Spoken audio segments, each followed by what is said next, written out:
Hello, hello, hello, and welcome back to the 3UP Moon live stream, everybody. Happy Saturday. You can usually catch me here every single day from 5 p.m. Pacific, around 6 p.m. Pacific as well, each day. And I stream retro games. I stream retro games randomized, where we take elements of those games and shuffle them around. And today we're going to be playing one of those randomizers. But I also like to revisit games that I love the soundtrack of and that I really appreciate the sound design or level design of. And I hope everyone's having a good Saturday so far. Just finishing work here. Super busy day. And I hope I hope you've had a good weekend, a good Saturday, good start to the day. If you're just tuning in live on twitch.tv/3up_moon, thank you so much for tuning in. We're doing part 3 of our ongoing playthrough of Pokemon Fire Red. We're doing a randomizer version of Pokemon Fire Red, and we're playing a hack that's called Pokemon Fire Red 898. And what it does is it includes abilities, moves, and Pokemon all the way up to Sun and Moon, Sword and Shield, all the way up to Generation 8. And it's a little tougher than the last run we did in Pokemon Emerald. But I've been enjoying it. Our starter choices were interesting. We had Snom, a Stage 1 Bug and Ice type Pokemon from Gen 8 that evolves into Frostmoth. We also had the option of Feraligatr, who our rivals Feraligatr actually took out our starter in the previous part. The actual starter we did end up choosing with the random number generator was Hariyama, named 900 by Zombie Paper. But we did unfortunately lose Hariyama, and we do have 3 Pokemon on the team. We were able to buy our Magikarp equivalent in the Poke Center just outside of Mount Moon. Normally in the original games, for $500 you can buy a Magikarp. In this game, because we randomized it, we got a Venipede. And at the end of the last stream, or the last part, it evolved into Scolipede. Now we're just about to take on the Cerulean Gym. I'm going to look up the actual levels as well, because we have randomized the Pokemon abilities and movesets, and there's a lot of moves and abilities and things like that that I've just never really experienced. So it's a lot of fun actually, because we're seeing Pokemon for the first time. At least for me, I haven't played Sun and Moon or Sword and Shield, so a lot of the Sword and Shield Pokemon specifically are brand new to me. So this is just a really neat way to play the game. There's a quality of life, or a whole bunch of quality of life additions added to this game, where I would venture to play this outside of randomizing it and just playing it on its own, just for the quality of life improvements. They included the Dex Nav in the game. They will give you more stats, more of a breakdown of your Pokemon's individual stats, and you also have the ability to Mega Evolve, to use Z moves, to Dynamax transform. All the different regional forms are in this, so it's pretty neat. Now if you're watching on YouTube, this is part 3, so you can go check out the other 2 parts. You can go see some of the other runs we've done of Pokemon Fire Red, Crystal Clear, which is an open world hack of Pokemon Crystal, and some of the Soul Link co-op Nuzlocke that I've done with my friend Rathe. I'm going to do a quick shout out to Rathe as well, who is recently doing a bug-only Nuzlocke challenge of Fire Red. Pretty cool challenge. Really hard to do. I would never do it. Never willingly do it. So stick around, we've got some more music from the N64 era. It won't be long, and we'll have Pokemon Fire Red 898 Randomizer up next.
Okay folks, you should be able to see the game, and very shortly you should be able to hear the game.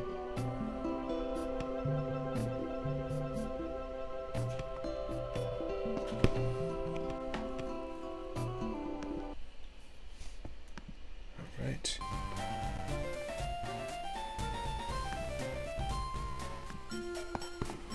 Alright, you tell me if you can hear and see everything. It looks like everything's good to go. This game also has things like auto run enabled. If you press L, you can auto run once you have the running shoes. And let's just take a look at our Pokemon really quick. Looks like everything's running okay, but let me know if there's any audio issues. So unfortunately we don't have our original starter, 900. But we do have Scooty, who we bought for $500 just outside Mount Moon. As a Venipede. I've never really done too many runs, I think. I think I might have had this on the team once. I'm thinking about it now, playing Pokemon Black and White. But I've never really run too many teams with Scolipede, so it's kind of interesting that this is sort of our like MVP and longest Pokemon we've had on the team. Or this Pokemon we've had on the team the longest at this point.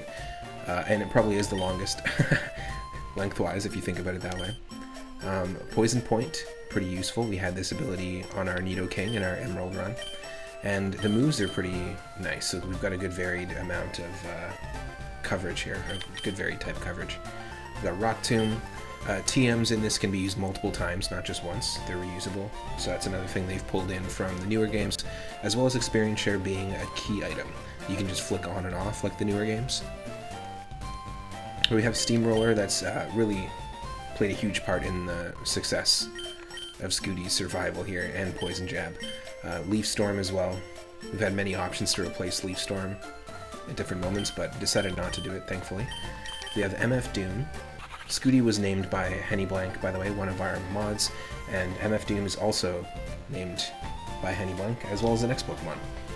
So the next two nicknames, MF Doom and Killer Mike, are actually sort of throwbacks to our Pokemon Leaf Green Randomizer Nuzlocke, where I've actually gotten the furthest on stream. We got all the way to Victory Road with our starter Grovyle, and we got wiped by the first trainer. You can go back to YouTube and check that out if you want, but we did have MF Doom and we also had Killer Mike on the team. So this time around, MF Doom is a Wimpod with Gluttony. We have Secret Power. It's Bug Water type. I've never used this Pokemon before because I haven't played Generation 8. Is this Generation 8? I feel like Wimpod is actually from Pokemon Sun and Moon, but I could be totally wrong.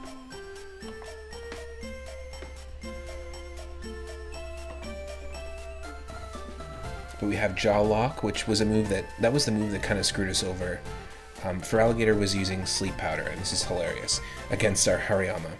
And it put us to sleep constantly. It also used Leech Seed, so it kept healing. And it was 10 levels weaker than us. But we used Jaw Lock on the previous Pokemon.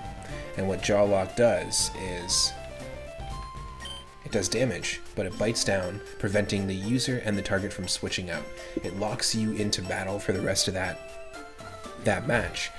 And not thinking about that, that locked our starter in, and we ran out of all of our healing items. And we couldn't do enough damage because it kept healing with Leech Seed and putting us to sleep. So we kind of got locked in a little bit of a trap. So hopefully we don't run into a situation like that with MF Doom. We also have Trump Card, which essentially, if it's at 1 out of 5 PP, then it does a ton of power. It does barely anything. We're going to replace this one as soon as we can. And we have Attract as well. And we've already gone through, at the end of the last stream, all of our available TMs. And speaking of the end of the last stream, we also caught ourselves a Cubone. This is Killer Mike, also named by Henny Blank. And we have a few more names in the queue, but if you want to name a Pokemon, it's only 420 Moonstones. So, just let me know. I'm going to do a quick test just to see if everything's sounding okay.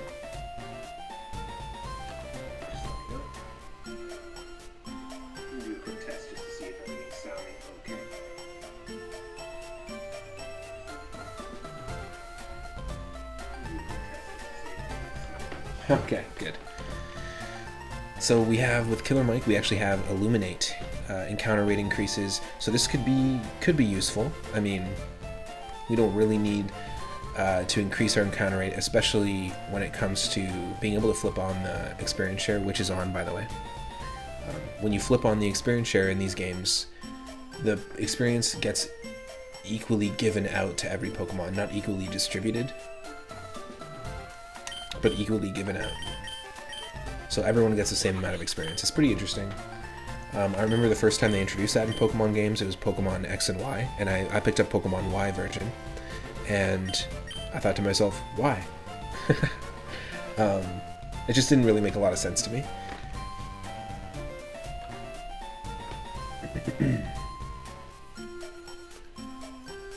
I found myself 3 times over-leveled in my first playthrough, and I really didn't feel like that was the right call, but it was also turned on by default, which is interesting.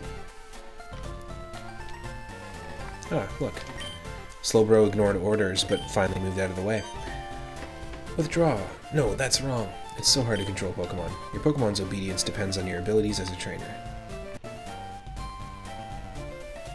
Alright, well, let's look up Misty's levels, because that's the best thing to do before we just dive in. Misty, Gym Leader, Fire Red. Levels.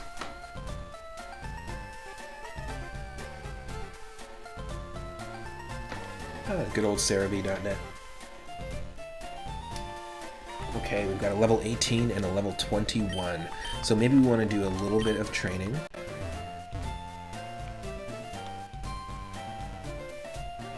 I think that's a pretty good idea. Don't you? Don't you? Let's do it. Normally this is where you actually find Abra. And I remember playing Pokemon Blue for the first time, just like in this area, in this route, and seeing an Abra for the first time and being like super excited, like, whoa, this is so cool, I've never seen a Psychic type, this is going to be a really cool addition to the team. Didn't know it was Psychic type, it just looked alien, because Abra does sort of have that extraterrestrial design aesthetic. And I remember it teleporting away from me for the first time, and it's just like such an ingrained video game memory in my mind of that first time when you're like, what are you doing? And you realize that it can teleport for the first time. It's pretty cool.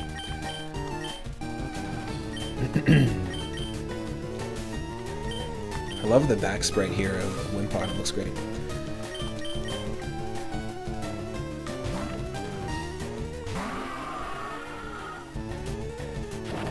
It's going to use Magnet Bomb, which is Steel type, but because we have Poison Jab, it's going to do extra damage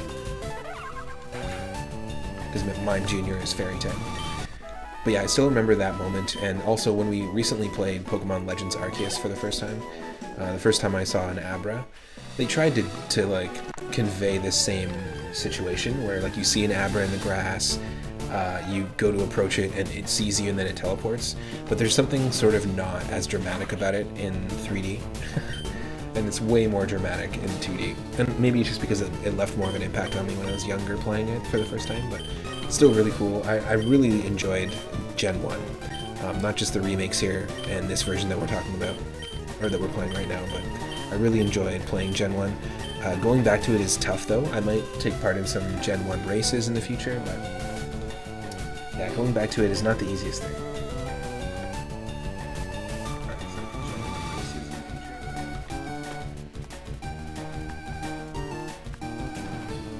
Bring that excuse me, just gonna bring that down.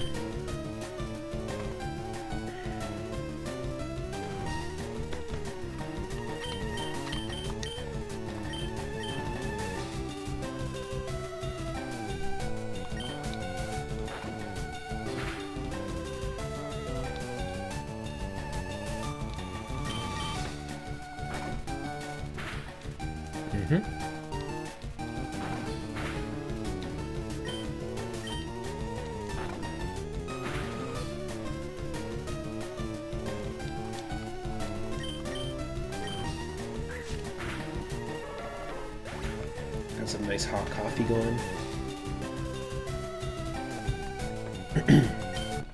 My partner and I trying this this new coffee. Still from the same roastery, but just a new flavor. It's really nice. We both do black coffee usually.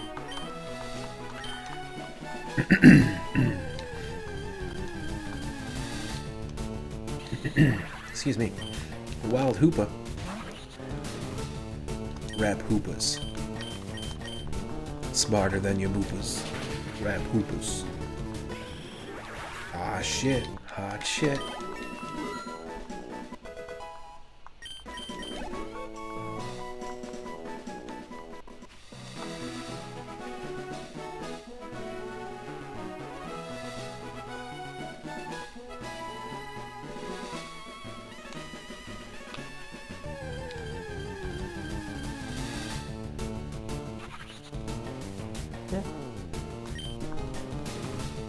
Look at this. Facing ourselves. Nah, we're switching. It's bug water, but we know that it doesn't have any water moves yet.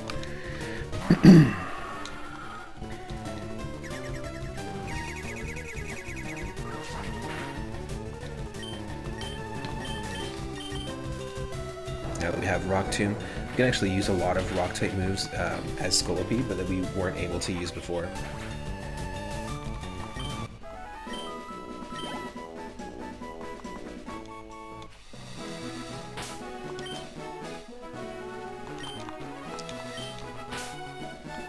Is the experience share on? Hold on a second.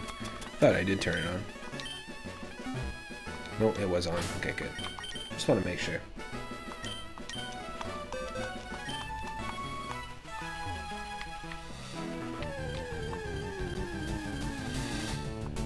Oh, wild and twig.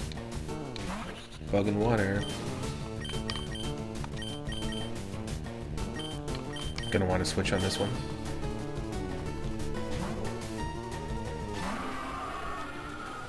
I could probably just lead with Scooty, to be honest. Steel Beam, wow.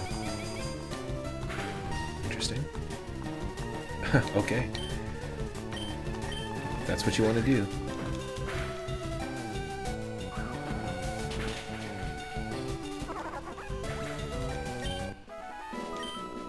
I like turtles. Have a fantastic day. Okay, let's switch. Usually used to switch training.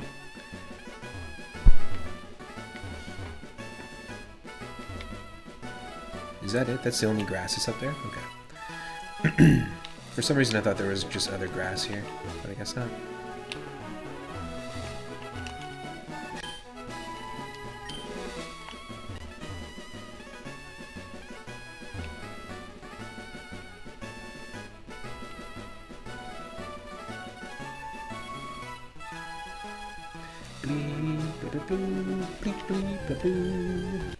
Kind of has this sort of like Star Trek, the original series, or Star Trek Next Generation vibe to the melody of that rope.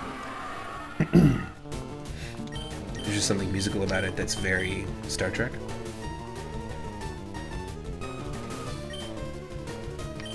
Captain Professor Oak of the USS Pokebars. Wonderful. Engage. Pokedex, Earl Grey, hot. Wonderful.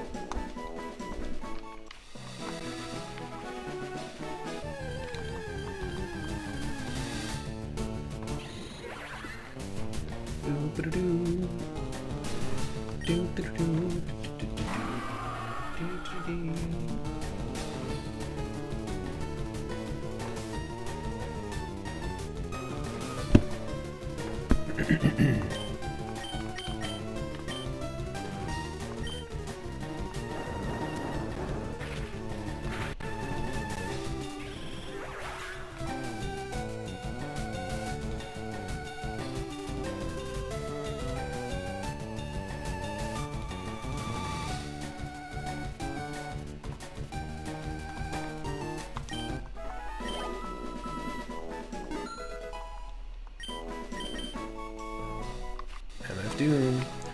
Cubone's not growing that fast though. Try to get a couple levels on Cubone here. Wow, Bulba.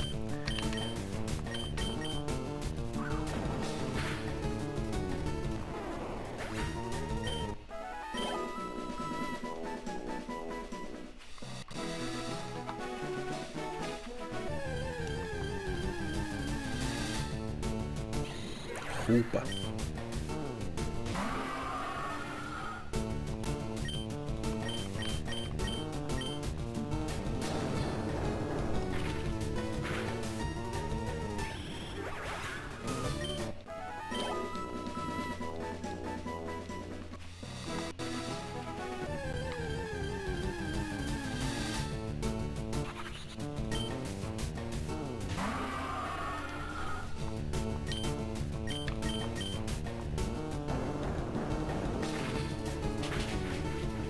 Yes, please. Yes, please. We're not getting a ton of experience with Wimpods. But how much is Hoopa even giving us, you know? That's the thing, we gotta... Maybe this isn't the best place to train. I imagine Hoopa would just automatically give us a ton of experience. 73, so it's much better to do that than to fight a Wimpod. I think even Bulbasaur gives more. Yeah.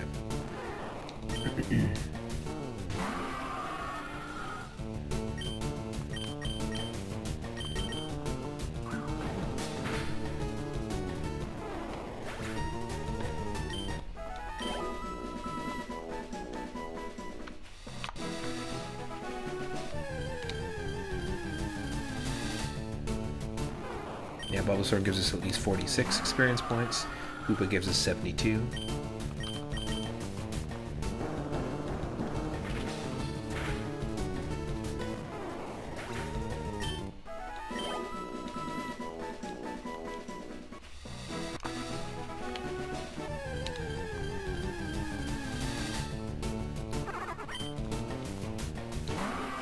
How much do we get for Tortwig?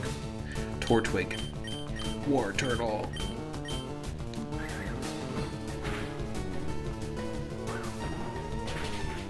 We did have a chance to catch a Turtwig. Actually, twice. Early on. But for some reason, we wasn't able to catch a Pokemon until literally we got to this area.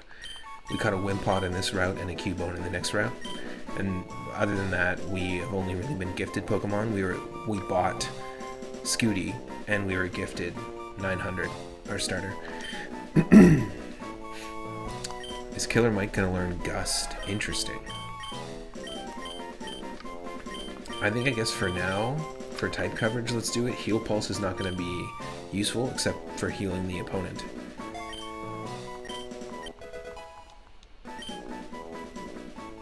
We're not gonna run into any double battles, so that's kind of a funny moveset, but let's just rearrange this. So we got Gust, which is our weakest move. Then we have Thief, Rock Tomb, and then Dig, which is going to be same type attack bonus. So good. Let's see if we can maybe get one more level on Cubone and then take on Misty. Now, of course, the Pokemon are randomized, so we're not taking on water types necessarily. And there's only 2 of them, so it shouldn't be too bad. Shouldn't be too difficult.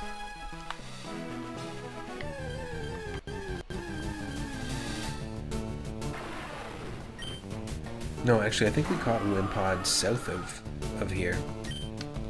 Thinking about it now. We caught Wimpod just before the daycare.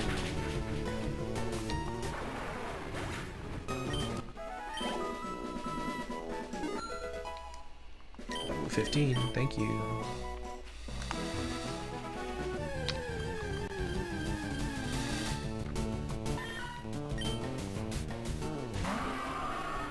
This isn't going to be a lot of experience.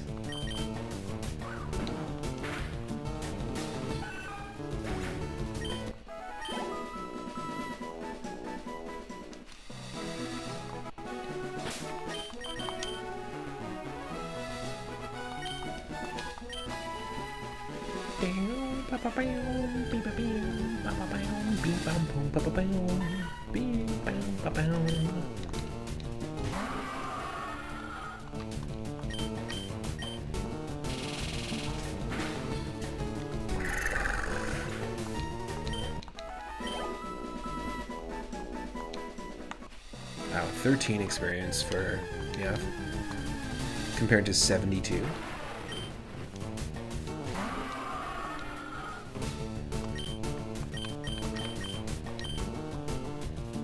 No! You dodged it? Thankfully you didn't use a fire move. I know it's level 8. It's gonna be fine. We also did have a chance to catch a Magmortar in another previous route.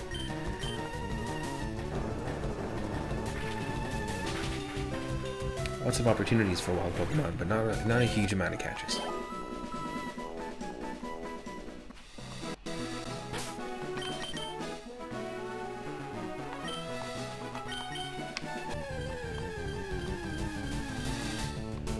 Ooh. Yes, we had 2 opportunities at a Darkrai. And unfortunately, we're unable to catch Darkrai because we just had Pokeballs. And as far as I know, Darkrai is basically like a pseudo-legendary, if not a legendary. Really hard to capture.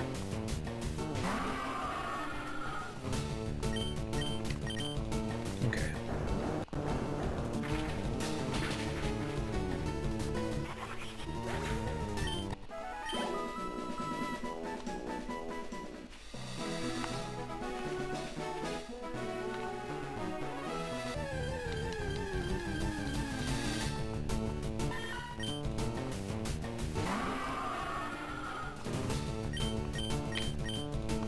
Poison jab. Poison jab. Poison jab.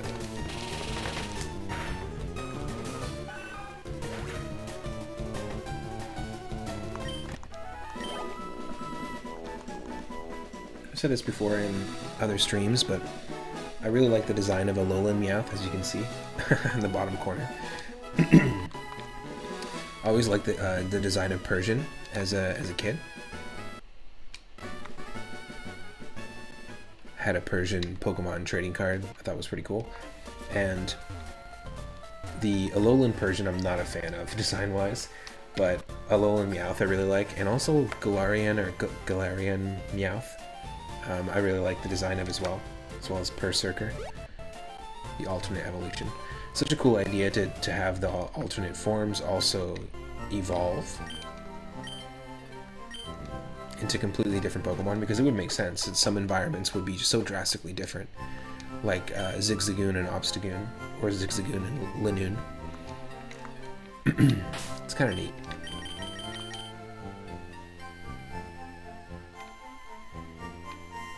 And it's sort of like the Clamp. It's like a fresher take on Clamperl evolving into either Gorbis or Huntail. I could envision like Clamperl and then like a different regional variant of Clamperl evolving into the two different evolutions. It's pretty cool though.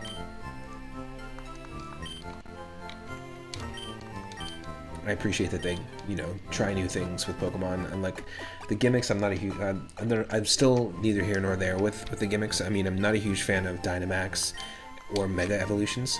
I love the idea of giving people Mega Evolutions, like a temporary change in form, but I don't think it was really super implemented well in the games they introduced them in. I also think Z moves are probably, out of all the gimmicks, the best one, just because you can do like a boosted version of one of your moves. However, it is very limited in my mind. This new gimmick, though, I think it has something to do with like crystal Pokemon or like treasure Pokemon. Who knows what that'll be all about, but it could be interesting. In the original Pokemon anime, there was an episode where they found a crystal Onix, and it wasn't really necessarily a shiny Onix, but it was just a crystal Onix. So potentially they could even tie that together, and maybe that's, you know, a treasure form or something that they just that nobody knew anything about it. They were just like, what the heck is this? And just moved on. Pretty cool.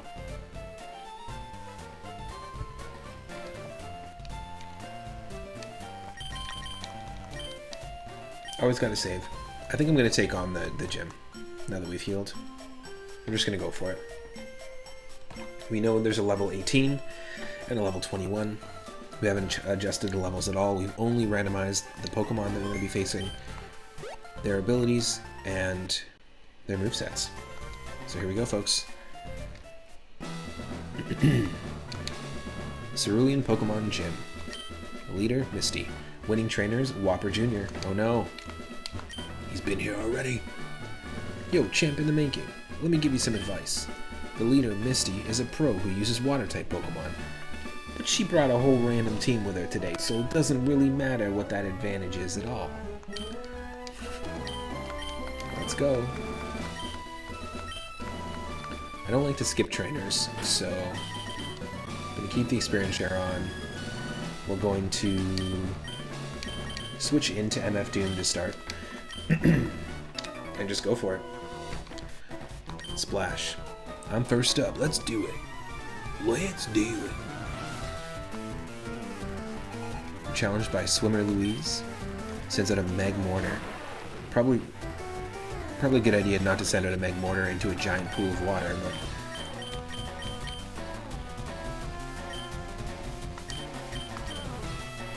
Let's not jaw lock, screw ourselves over.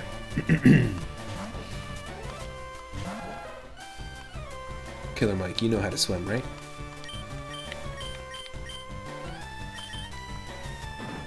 Ooh, it has Crab Hammer. My god. That's a little bit much. That's why this guy has it.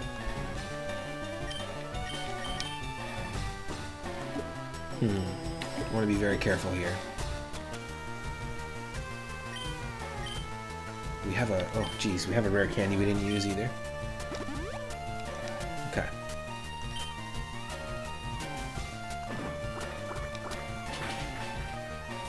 Ooh, if it gets a crit, it could totally hit us. Like, totally destroy us.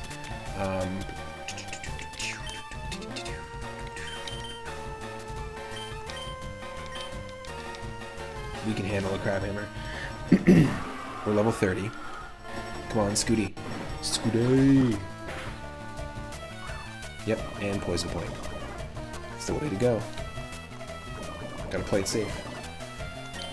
That's the downfall of most Nuzlocke challenges, is there'll be a moment where I like let my guard down and I don't play it safe. And then I'll either be talking or engaged in conversation in the chat, or something will happen and it's like, oh. MF Doom, level 18. Or 16, sorry. Killer Mike, level 18.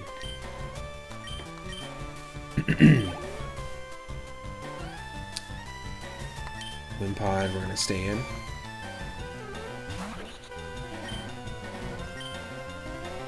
Yes.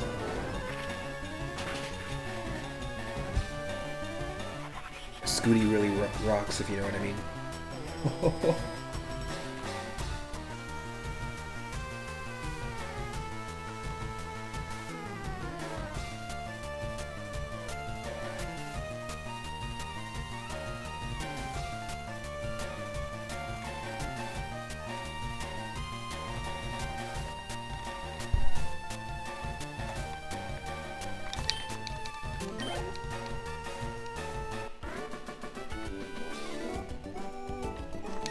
Yes.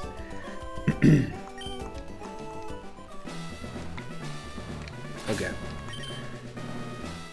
Do we need to do any healing? I think we do. Yeah. And I'm gonna use our rare candy. Gonna use it on MF Doom. Bring us to level 17 here.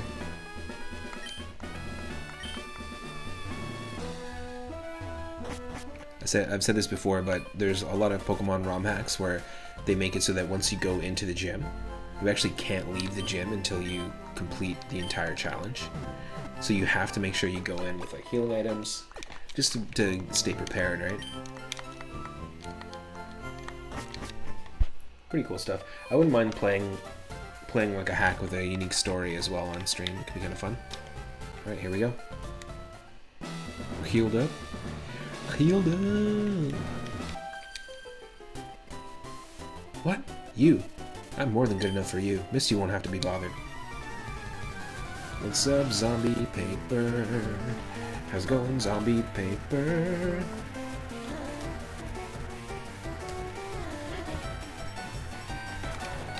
We are challenged by Picnicker Diana with Venipede. Alright, so we've now got a fully evolved version of Venipede.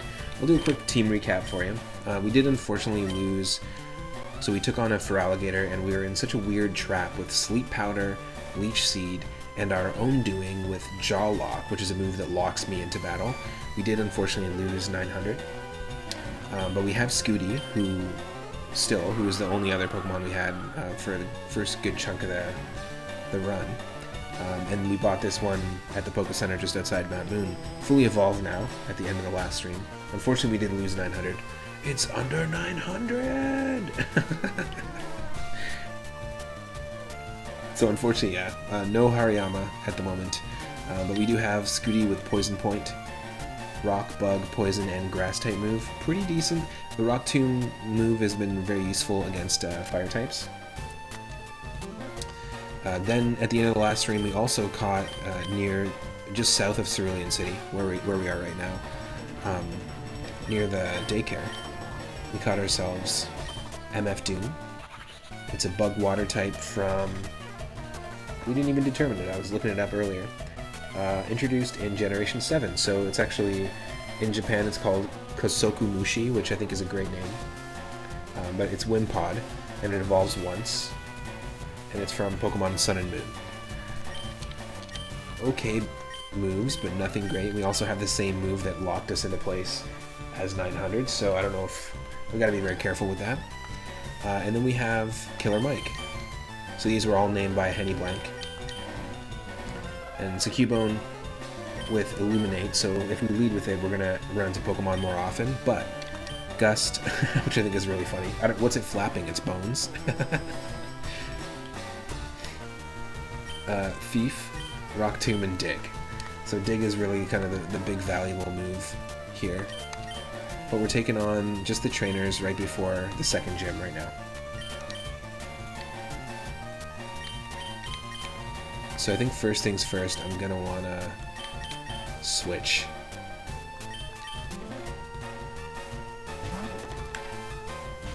We do have a few names in the queue as well. You're doing good? I'm glad you're doing good. That's good to hear. Killer Mike flapping her bones is like her doing a rattle move. Exactly. Bone rattling. Nice. Glad everything's been working okay, technical difficulty wise. My partner is visiting an old friend that she hasn't seen in a very long time, which is cool. And I plan on doing a longer stream today if we can.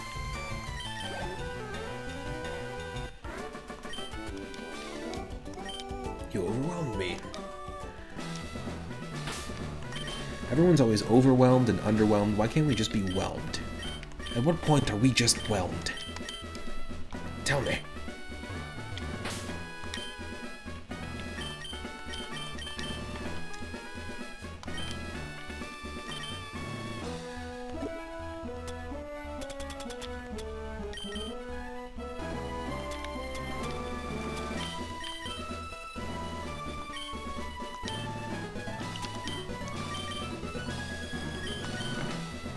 There we go. They all have berries.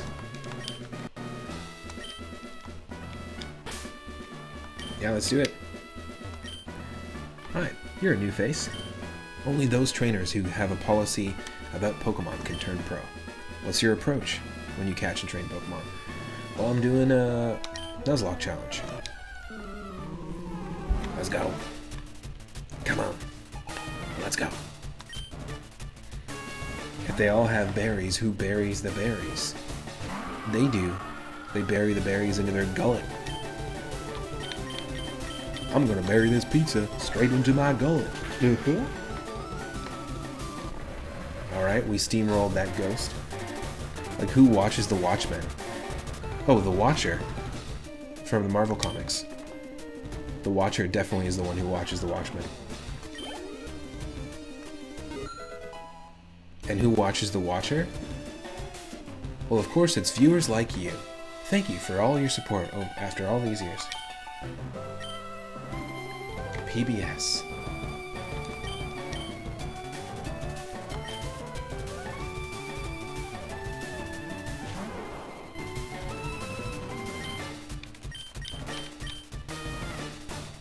It's actually Barry's job to watch the berries.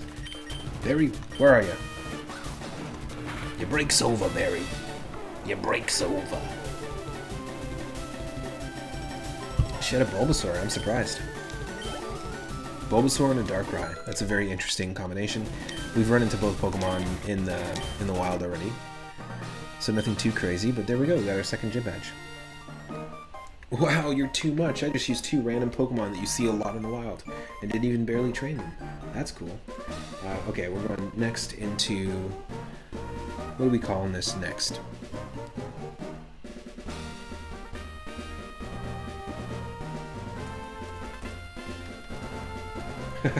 Into the Poke Frontier. That's our new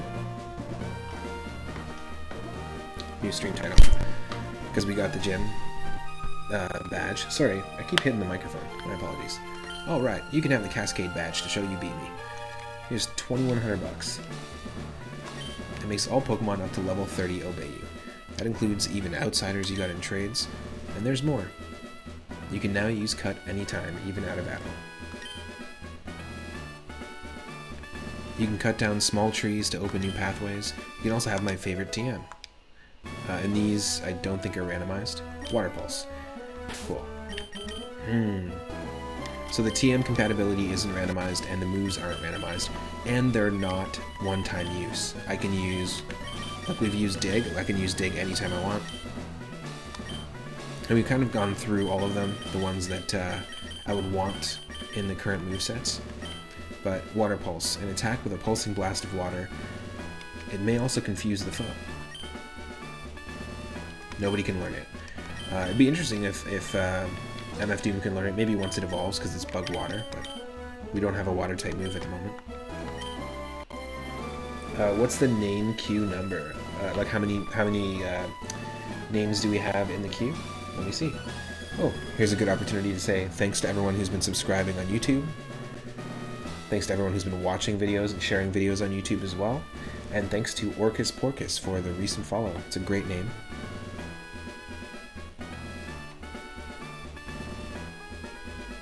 Also thank you to XOX Tess XOX and Plaid Trombonist. And Fizzy Crawdad 202. Thank you. Also thank you to Henny Blank and Andy of Squidville fame for the resubs at Tier 1. Enjoy those emotes. Thank you for the support. You've both been supporting for quite some time, and thanks for your support on Discord as well. The names. We left off at Killer Mike, so we have Cardi B, which is another throwback reference. MF Doom, Killer Mike, and Cardi B were all Pokemon that we had in our Leaf Green run way back, like 6-7 months ago. So we have Cardi B, we have Doodoo, and we have Randomizer, so Randomizer, because we can actually fit it in there. So we have 3 Pokemon names in the queue right now. And we should be able to catch some Pokemon now in the next little area. We did already go through the underground path and we caught Cubone like in the route that's just north of Vermilion City. And that's where we need to go next anyways. We'll also be getting our old rod, so we'll be able to do some fishing. Get some catches that way. Just gonna refresh this, top up my coffee.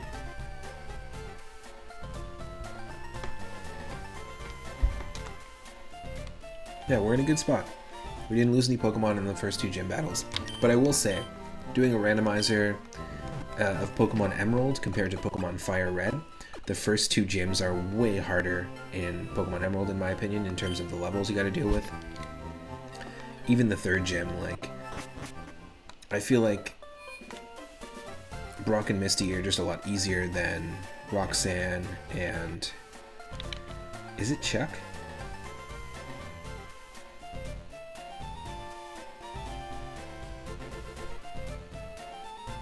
No, Chuck is Cianwood, which is in Gen 2.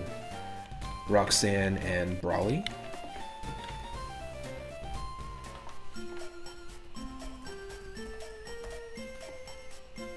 Yeah, Brawly.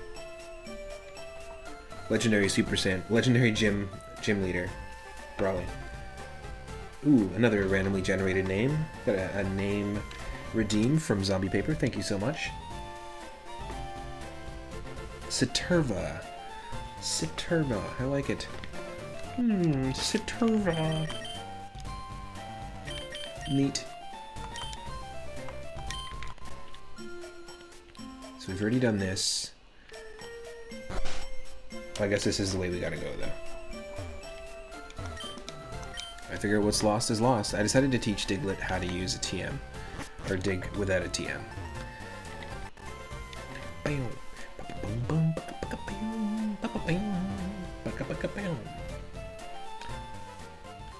So we've already caught a Pokemon here. I'm not going to leave anyone in the daycare because we just don't have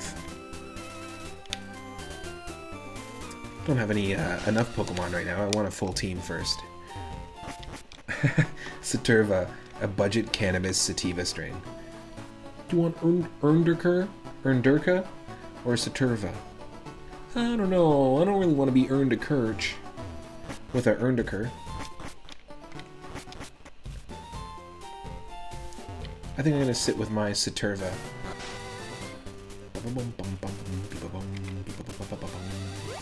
Alright, this is where we found Cubone.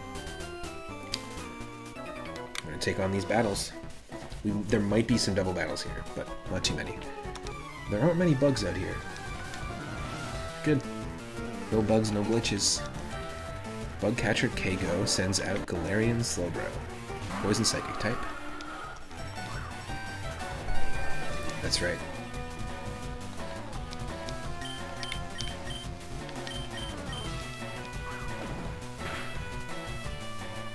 Ooh, it hung on by the skin of its teeth. I don't have my alerts or sound effects on at the moment, and it's actually allowing my stream to run a little smoother, so I'm just going to sacrifice that for the moment, and I'll do all the sound effects myself.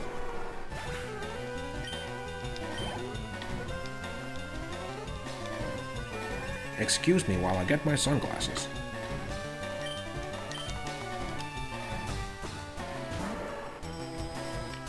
It bites. Look at that swagger. Guh-huh? Oh, wow. Oh. This is as far as you go.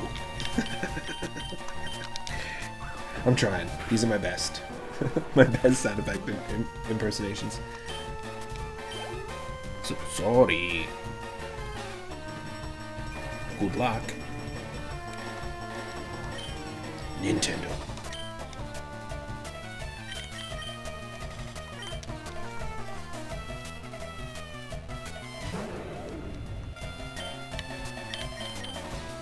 If we're faster, yes we are.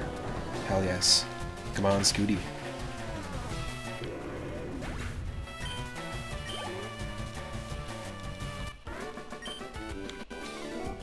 No, you're kidding.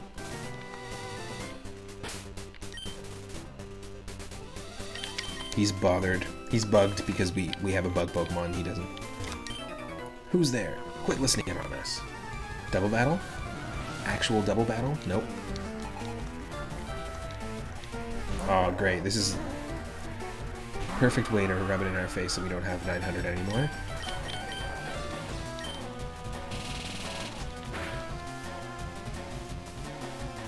More like non-100. Oh!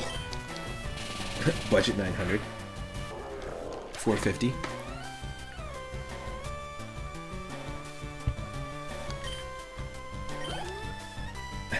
But your real name's actually 895. No, I'm the real 900. Shoot him. No, I'm the real 900. Shoot him. No, I'm Spartacus. I'm Spartacus.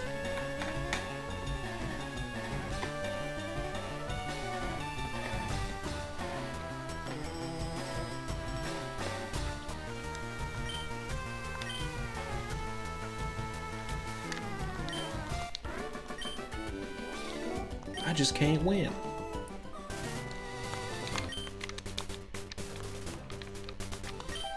Excuse me, this is a private conversation? You gotta lie and round up to 900, whereas I am 900 naturally. You gotta fake it.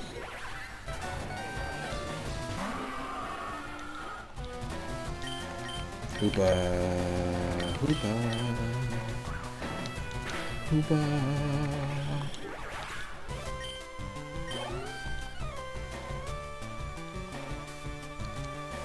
Staying in.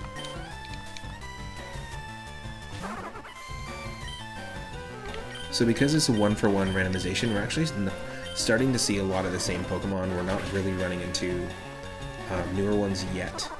But that'll start to open up just because around this point in the game is where you do start to see different types of Pokemon in the game naturally. But normally, it's randomized way more chaotically, I guess, is a good way to put it. I've never seen you around. Are you good? Nah, I'm chaotic neutral.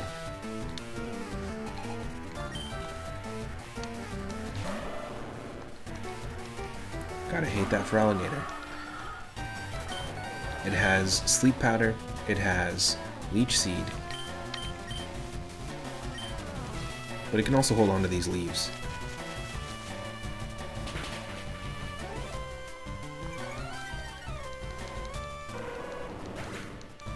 I'm a big fan of Feraligatr, but not a big fan of Feraligatr in this run because that's the one that took out our 900.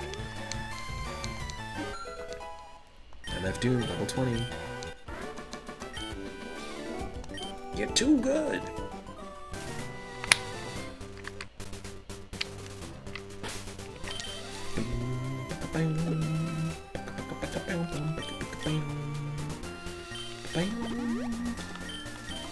This is good. Level 32, and 2 level 20s. It's a good spot to be in to take on this next gym battle. In fact, let's just do a quick look up and see what Lieutenant Surge's levels are.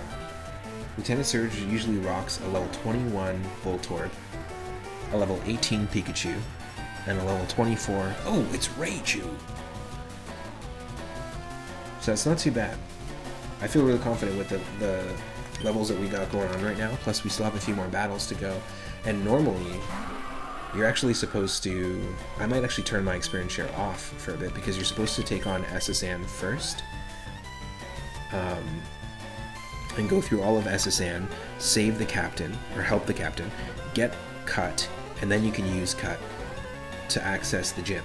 Otherwise, you don't have access to this next gym. So I might actually turn it off. This is a great example of when you have the modern style experience share turned on, it can 100% overlevel you really quick.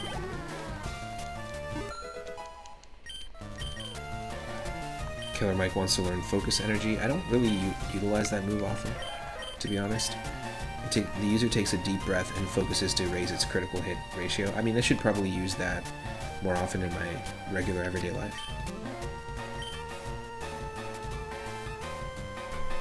Stop learning Focus Energy? Yes.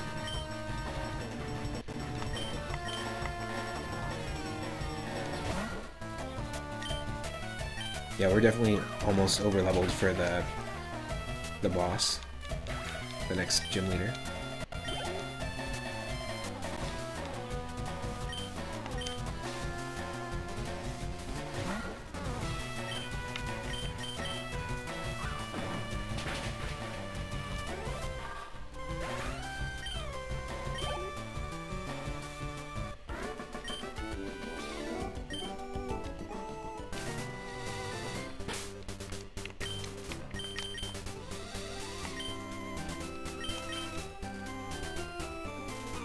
Okay, I'm gonna turn it off right now, actually.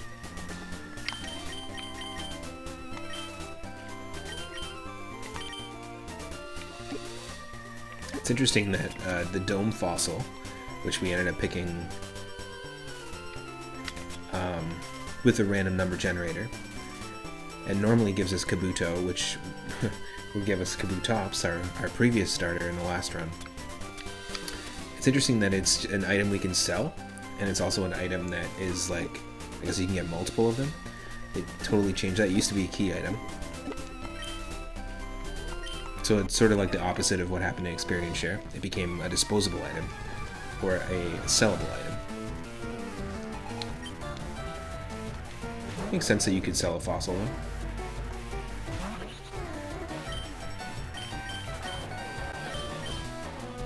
Just gonna use Takedown. Ooh. Yikes. That did a lot of damage. Eat the berry. MF Doom eats berries earlier as well. It has Gluttony. That didn't do much. Oh, I don't want to do that.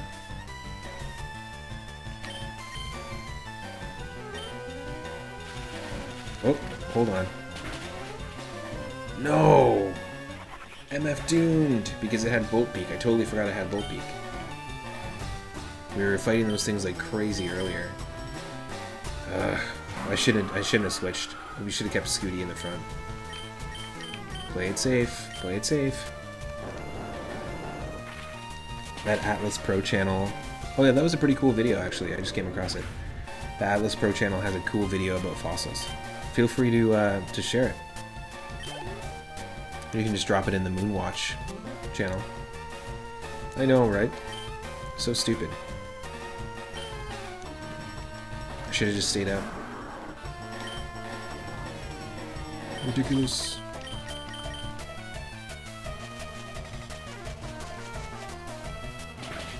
Yeah, that was bad.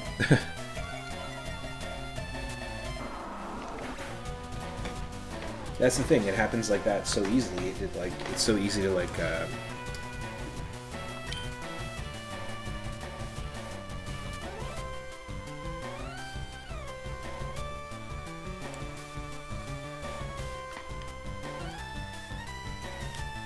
what I thought. I had a feeling. I had a feeling. I had a feeling.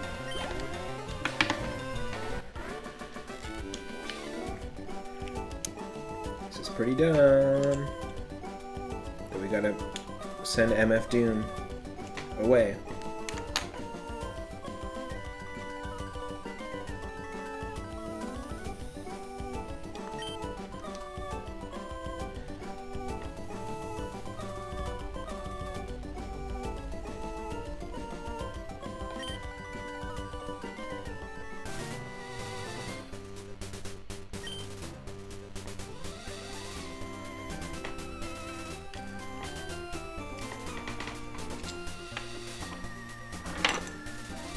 Sorry, folks.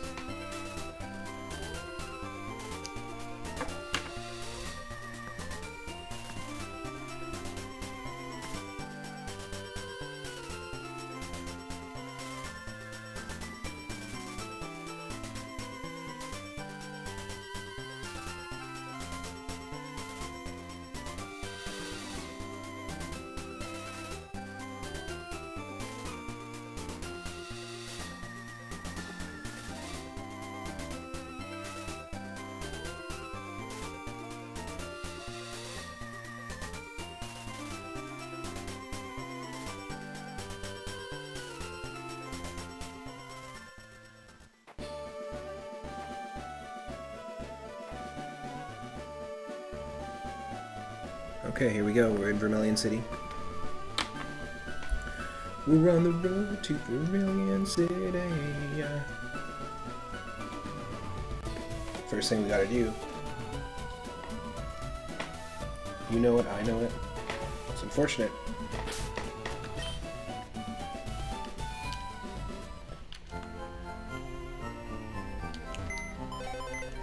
Gotta drop off our buddy.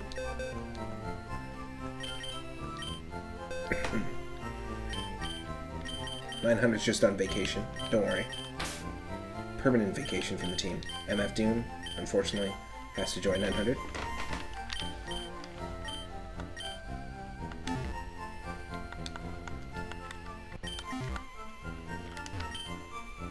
Here we go. We're getting that Versus Seeker. So this will be pretty interesting. Because you can just, anywhere you're on a map, anywhere in the game, you can use this item and it will charge through your steps.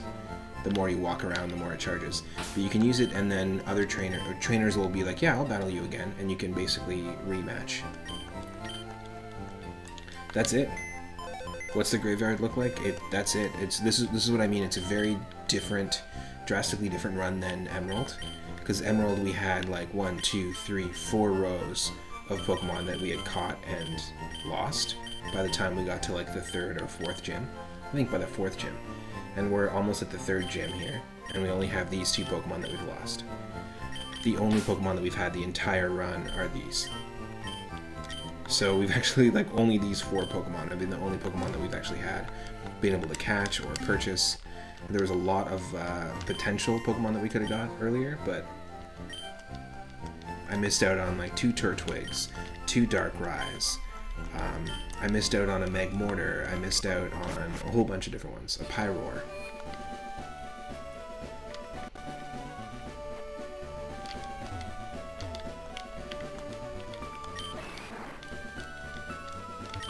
I'm putting up a building on this plot of land. I own it all. My Pokemon is tamping the land to lay the foundation. We're careful about pollution here. We've heard Grimer multiplies in toxic sludge. Did you see the SS Anne moored in the harbor? There's a truck there, and if you Beat the Elite Four, catch all 151 Pokemon, fight Professor Oak at the end of the game, then you'll get the keys. Go to the truck with the keys, use the keys to open up the door, and there'll be a Mew sitting in the front seat. I swear, it's not a lie.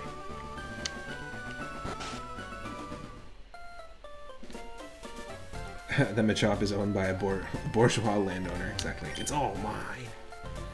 I'm the fishing guru. I simply love fishing. I can't bear to go without.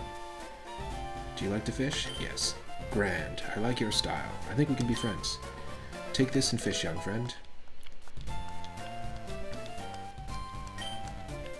Fishing is like the finest of poetry. From the seas to rivers, go out and land the big one, my friend.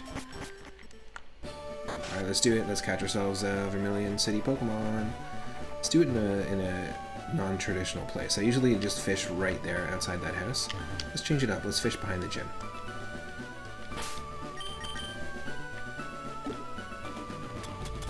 This will be our first Pokemon encounter in Vermilion City.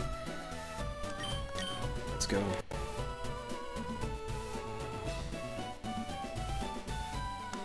Yes. This is going to be Cardi B. Ooh, we cannot catch Venipede here. Now here's the thing. Because it's a 1-for-1 randomization, if the old rod only gives us Magikarps, because Venipede is the equivalent of a Magikarp, we might be screwed for an encounter, but we'll try. The way this works with Dupe's Claws, because we already have Scooty on the team, is I have to catch the next Pokemon that we run into, not just the first one.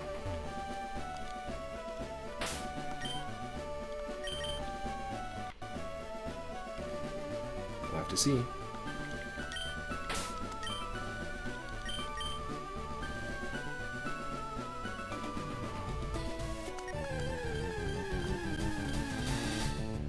Maybe there's a chance to get something else. Oh, yeah, I could totally do that. I could totally wait till I upgrade my rod until we get the good rod or the super rod and come back. We just gotta remember that we gotta come back and don't have an encounter here. Absolutely. Super viable choice. I'll try it 3 times here and see. Because I think some of the rods you can get like Goldeen and like a few other ones. Not just Magikarp, but maybe old rod is just Magikarps, which is funny because then you spent $500.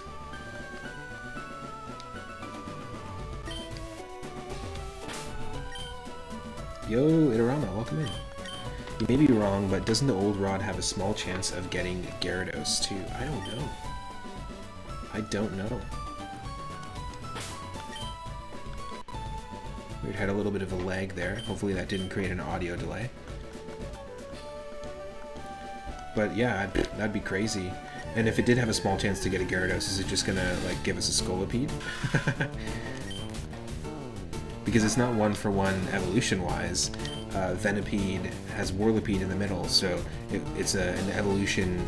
It's a 2-Pokemon evolution family being swapped for a 3-Pokemon evolution family. So I don't think it's very possible that the Gyarados encounter, if we happen to get it, will just be a totally different Pokemon. You're sore from moving and walking, but ready for some chill time. Heck yeah. Well, welcome in. You came to the right place.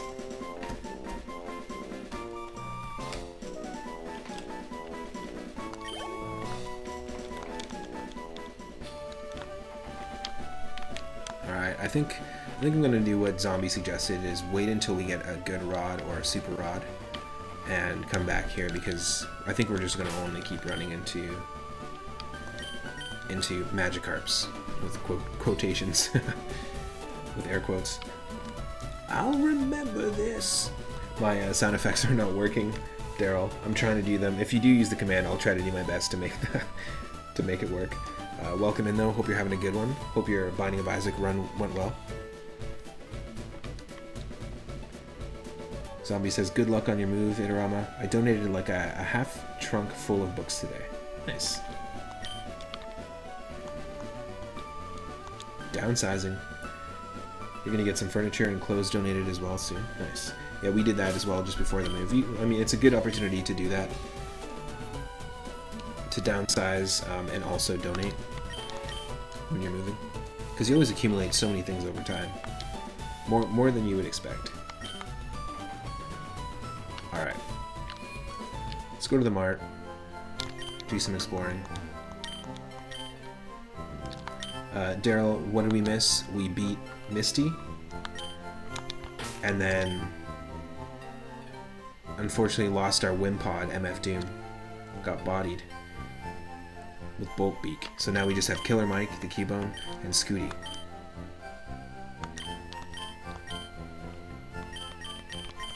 Finally got Great Balls, Super Potions. Okay. We don't have any Super Potions right now, so maybe 5 Super Potions. It seems like a lot. But they're really good to have. Pokeballs, we've got 31. 11. So we get that Premier Ball, and then we have 42. And then maybe we do 10... Oh wait, how many can we afford? Just 4. Let's do 3 Great Balls. What version is this game? So this is Fire Red, and so this is a different version of Fire Red, Daryl. Just to catch you up, I didn't use the regular randomizer that I normally use. This is Fire Red, but it's called Fire Red 898, and it includes moves, abilities, and Pokemon all the way up to Pokemon Sword and Shield. So we can get Pokemon from Pokemon X and Y, Pokemon Sun and Moon, all the way up to Generation 8 is in this. So that's why we did have a Wimpod that's actually from Pokemon Sun and Moon, was a previous Pokemon, and then this Scooty is from Pokemon Black and White. And you'll notice that, yeah, the menu is actually borrowed assets from Pokemon Black and White. And if we go to the summary, yeah, it's just a specific hack. Yeah, you don't use a randomizer, it has built-in options. So right when you start, it'll ask you, do you want to randomize Pokemon? Yes or no. Do you want to randomize abilities? Yes or no. And do you want to randomize moves? But you can play this without randomizing the Pokemon, and it has all these extra features, so it gives you a little more information, a little more in-depth, including like ratings of all the stats here. A little more in-depth of a breakdown. It tells you what's boosted and what's not. You've got, of course, different abilities, and it just looks a little bit better. When you're in battle as well, the color of the font that the type of the move is. For example, it'll say like type rock, and if it's in green, it means it's going to be more effective. So you can even it makes it a little bit easier. Newer Pokemon games use this. It brings a lot of things in from the newer Pokemon games. We've got auto run on right now, and you'll notice we can run in the mart, which you normally can't do. But it's just Pokemon Fire Red, so there's nothing. This was voted on in the Discord, and there's nothing different about it except for that. Just we haven't randomized the TMs, we haven't randomized the compatibility of the TMs. It has the DexNav feature, which is an ability to kind of sniff out Pokemon that have like unique abilities and moves, which is something that was introduced in Pokemon Omega Ruby and Alpha Sapphire. And I'm just trying to think of what else they added. So yeah, you can go to the DexNav here. And also, yeah, the menu looks a little bit different. And they added Mega Evolutions from Pokemon X and Y from Gen 6. Z-Power moves, which is from Gen 7, Sun and Moon. And Z-Power moves are pretty interesting. I think they're the better gimmick in my opinion, but you can Mega Evolve in this if we find the right item. Same as Z-Power. Basically, for one turn in one battle, we can use like a super-powered version of each of our moves. Pretty neat. And then Dynamax, I'm not a huge fan, but this is from Pokemon Sword and Shield, and your Pokemon just get gigantic. It's kind of silly. They've introduced a sort of like treasure version, a treasure mode or treasure form. I don't know what you want to call it, but basically Pokemon made out of like gemstones, and it showed off an Onix with different like gemstones and stuff, and a few other ones in the trailer. It's pretty cool. Whatever, I don't know what the gimmick is all about, but they always add a new gimmick. I'm not a huge fan of Mega Evolutions just in battle, but I do like some of the designs of Mega Evolutions, like Mega Alakazam is pretty badass. Gotta have that Z power. You don't even know the new Pokemon. So I know the Sun and Moon Pokemon up to then, but anything from Gen 8, from Sword and Shield, it's all new to me. And it's kind of fun to experience it for the first time in 2D. Yeah, it's really fun. This is a really cool version of the game so far. So we have cut. We did beat Misty. We have only 2 Pokemon, and right now our old rod, which we just got, is only getting us Venipedes. So that's Dupe's Claws. Zombie Paper suggested we wait till we get a Great or Super Rod and come back, because we already have Scooty on the team, so we can't catch it. So we'll just save Vermilion City for now.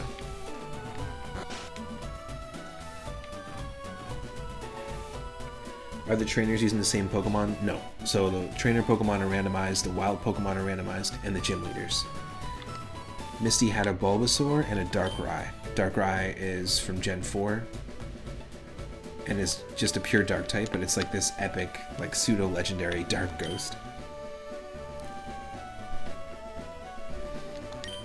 And then yeah, she had a Bulbasaur, a level 21 Bulbasaur.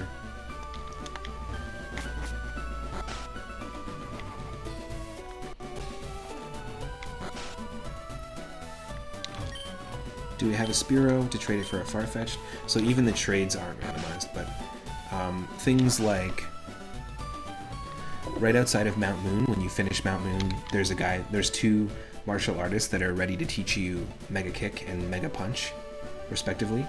In this version, it does randomize those moves, like the ones that people will teach your Pokemon. So we have the ability to learn Fire Punch and Thunder Punch. But we have to go back. We have to go all the way back around. And I want to wait till we have more Pokemon, if we can get more Pokemon, to go and see who can actually learn those. But the TM compatibility is not randomized, so that's all vanilla. Which is good. It allows me to look up if a Pokemon can learn something. There's something nice about that. With this not being as chaotic, it's pretty decent. So I'm not a fan of the bike, but we'll get the bike because we need the bike.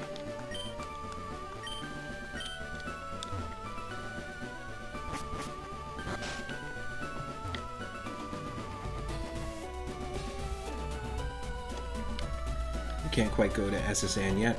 I mean, we can, but I want to get some encounters. Here we go, Route 11, first encounter. Oh, come on. They've taken over. They're everywhere. Johnny, they're everywhere. We can't stop here, it's Venipede country.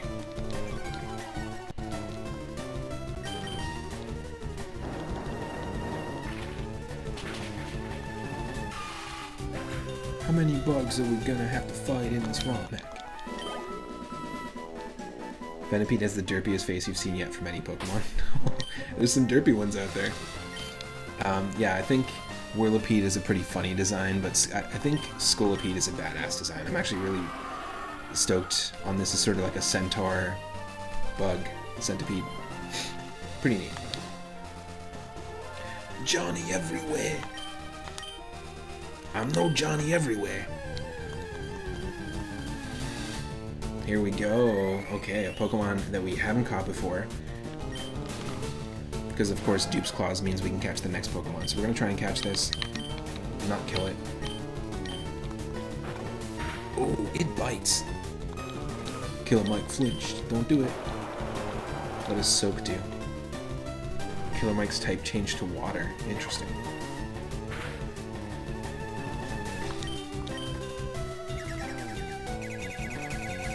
So yeah, there's a lot of cool moves and things that, and abilities that you'd see in the newer games that are implemented quite well in this. So, Vivillon is how I like to pronounce this, but sometimes people say Vivillon, but Vivillon is kind of like before they... So in Pokemon X and Y, they introduced this Pokemon, and it was one of the first games where you could kind of easily play with people online in different countries. And it was very fun. I really like Pokemon Y. And this Pokemon has a different wing design, a wing pattern. I think there's like 8 or 9 of them, based on what time zone you're in. So you could trade and collect different different designs of Vivion's wings. And it's sort of like the prototype in my mind to the Alolan forms, the regional variants, right? Like the different looking versions. This was a time zone variant, which is interesting. It's the only Pokemon that has all those different forms, and is connected to time zones that way, but pretty neat. Time zone butterfly. Ooh, come on. This is gonna do more damage each time it attacks us. Really? I'm surprised the Great Ball's not gonna do it. I mean, it does have the Pokeball design on it, so maybe we should use a Pokeball. Spotlight's doing nothing, that's fine.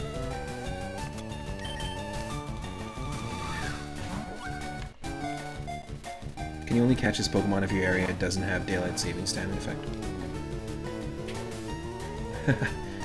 Is there a place where Daylight Savings Time isn't in effect?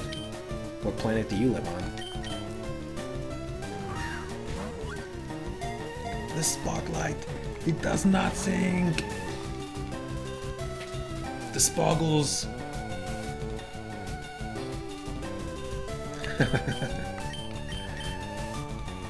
Oh, whoa, you're the bass player in the Spoggles? Can you sign my butt? Okay.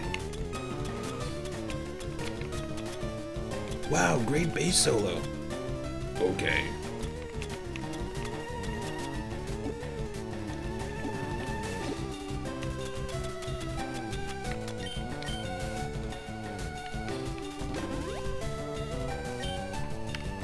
Also, Spotlight. Arizona in the US, if you recall correctly, doesn't have Daylight Savings Time. What is this, the Wild Wild West? Okay.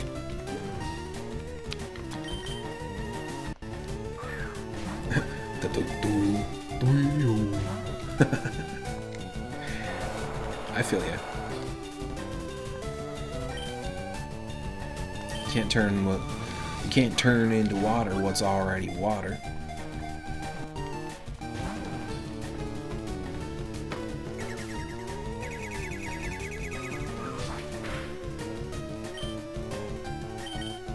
Come on.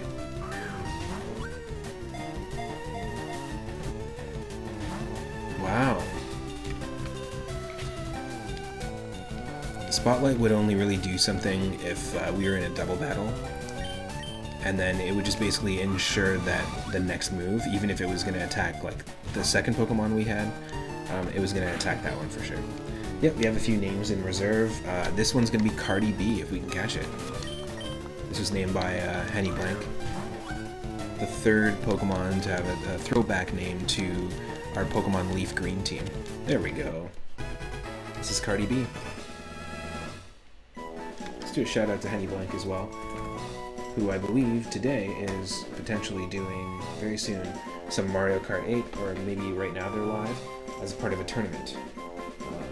It's pretty cool. It's called the Marble Cup.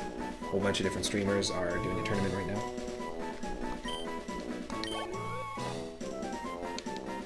Alright. Vivian. Aunt Viv. Oh, for a second there, you did see another form. The colorful patterns on this Pokemon's wings depend on the climate and topography of its habitat. So this is sort of, yeah, the proto-man, the prototype of regional variants, that's what I meant to say. Let's do it. C.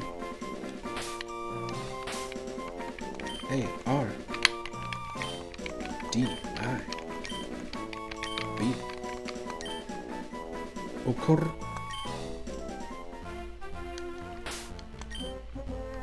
Let's take a look at these moves. Bug and flying type, sassy nature. Sounds about right. Pokemon number 666, if you didn't know it. This is the Pokemon of the Beast. Swift Swim raises speed in rain. Interesting. We've got Soak, which we've seen changes the target's type to water. Trump card and Bite. Alright, so Bite is our only real decent move. And we can probably get some TM action going on here because the TMs, just like in the newer games in this, are reusable. So we've got lots of options. Can we learn Water Pulse? Nope. Can we learn Bullet Seed? Nope. Can you learn Rock Tomb? Nope. Secret Power? Yes. Yes, please. So it'll do 70 damage, 100% accuracy, and will change its effect depending on what terrain we're in, if we're in a cave or on the beach. So that can replace Spotlight, because the Spotlight, it does nothing. Thief? It can learn. Perfect. Have 2 dark moves in there, I'm down with it. Is it Secret Power if you know you have it? Tell that, well, ask Ultimate Mystic Gohan. His whole life he's been told he had a secret power. Was it secret? What's his new? Is it Gohan Beast or something stupid like that? The new form. Dragon Ball Splooper. Let's go, let's do some healing. If you have secret power though, and I don't know if there's secret bases in this game, but in Gen 3, if you have secret power and on the overworld you find a specific looking type of tree or an indentation in the earth, like what almost looks like a little keypad, you can use secret power and then open up access to a secret base. And things like Poké Dolls and furniture that you can buy, and in Pokemarts, plants. It's sort of like a very basic rudimentary version of having your own little Animal Crossing house. Jeez, how many times can Gohan unlock his true potential? Oh my god, Gohan, you didn't realize that there was even more true potential. Yeah, kind of like a secret tunnel. You mean to tell me?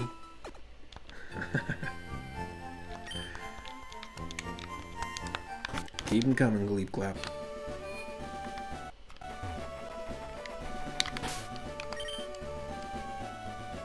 Okay, decent moveset. Maybe we'll turn experience share on.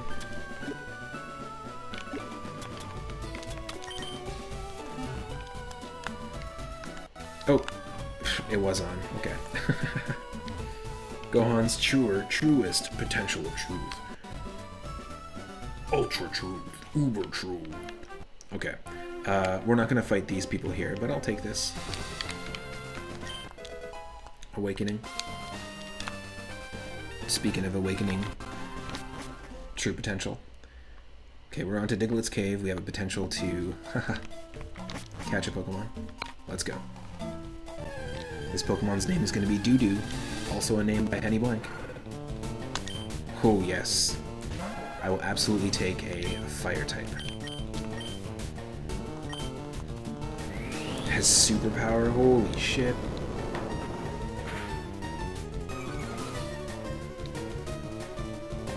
Quilava Beast.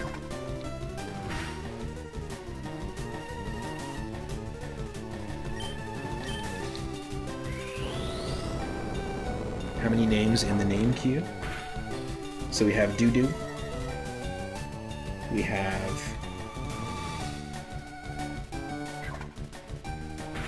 Randomizer. So Randomizer. And then we have one more name from Zombie Paper, Saturva.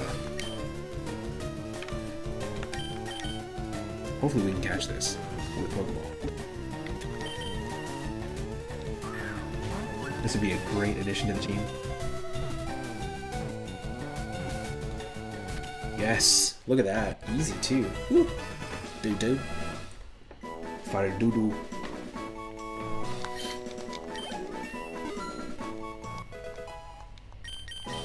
Level 22 too. Quilava, the Volcano Pokemon. This Pokemon is fully covered by non-flammable fur. It can withstand any kind of fire attack. I wish that was like taken literally, and that means that fire attacks just didn't do any damage to Quilava specifically.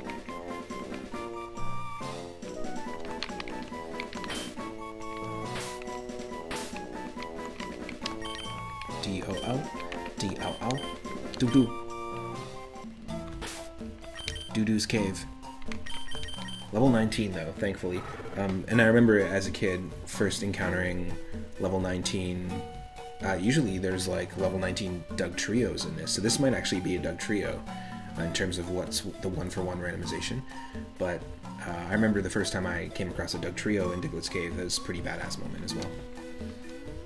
I was talking earlier about how the first time I encountered Abra, I thought it was like, because it looks like an alien basically, I thought it was so cool in Pokemon Blue, the original.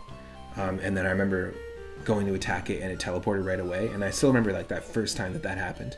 And they try to like recreate that moment. It just didn't have the same kind of impact in Pokemon Legends Arceus, because if Abra sees you, it'll just quickly teleport.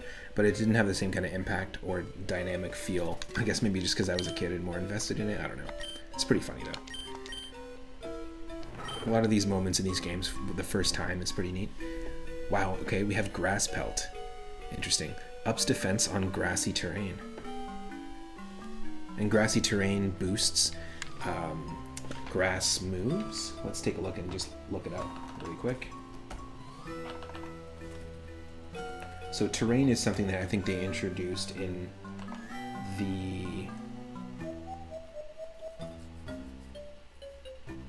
Pokemon X and Y and Omega Ruby Alpha Sapphire generation. So generation 6 and onward. So grass terrain is a non-damaging grass type move. It creates a terrain, and there's all sorts of different terrains, psychic terrain, electric terrain. It creates a terrain that envelops the field and replaces the background environment and any other terrain that's already in effect. The terrain, so it'll replace weather as well. The terrain fades after 5 turns. This terrain has the following effects on Pokemon that are on the ground and not in the semi-invulnerable turn of a move. It boosts the power of grass-type moves used by affected Pokemon by 50%. At the end of each turn, the terrain restores the HP of each Pokemon each grass Pokemon by 1/16 of their maximum HP.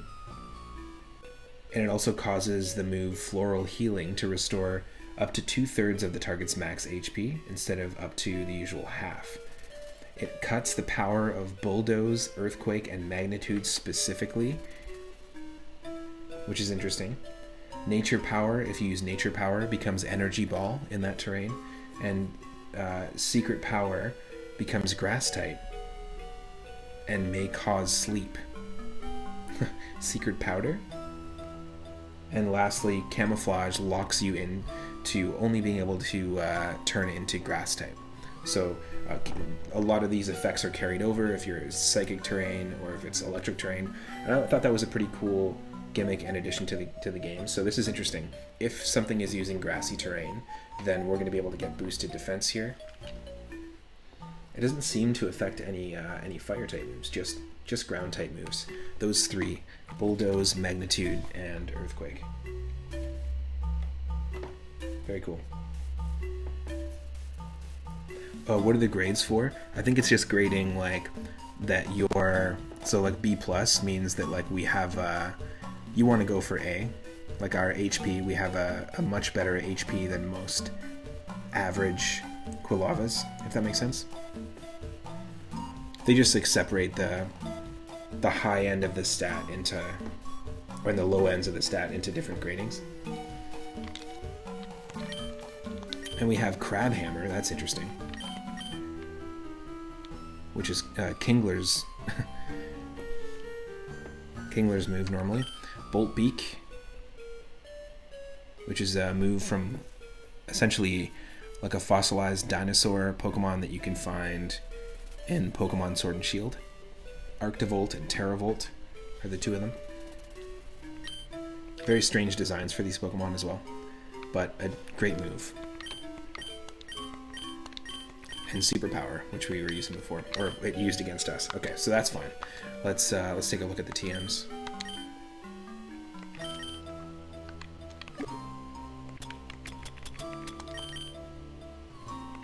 And what can we teach this thing? Can we learn Water Pulse? Nope. Roar? Yes. Don't need it. Bullet Seed? Nope. Dig? Yes. Maybe. Rock Tomb? No. Secret Power? Yes. Thief? No. Okay. Let's teach it Dig.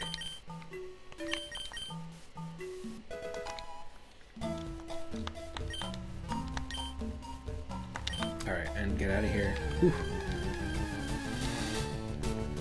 Wow, we got a Keldeo. This is from Pokemon Black and White, and Keldeo is sort of like a pseudo-legendary Pokemon as well. I believe it's water and fighting type, which is a cool combination.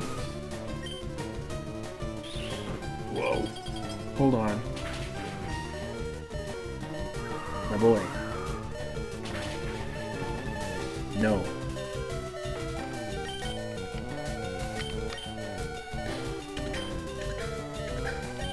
Use an ice type move on us. I'm gonna switch to Scooty.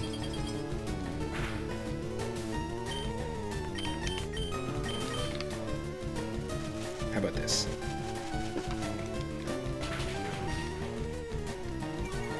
Yeah, I definitely am considering playing this game at some point, maybe without the randomization. But just with these quality of life improvements, it's pretty neat.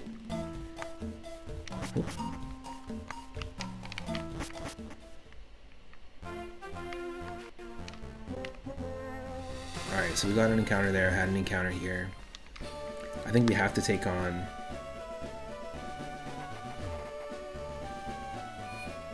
the SSN.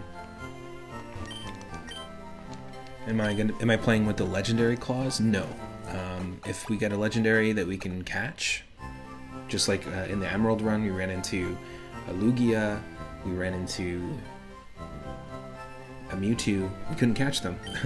But if I can catch them, if I can manage to catch one of them, I'm definitely 100% down. And that means that trainers can also have legendaries. I feel like legendaries aren't always like overpowered. They're not always as strong necessarily as other fully evolved Pokemon.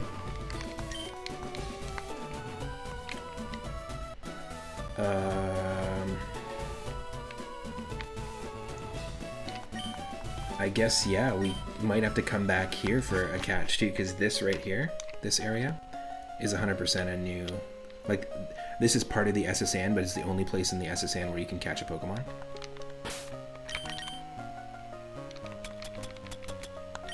It might still only give us Venipede, but we might have to come back here with a super or a good rod. I'll give it a shot a couple times here, see what happens.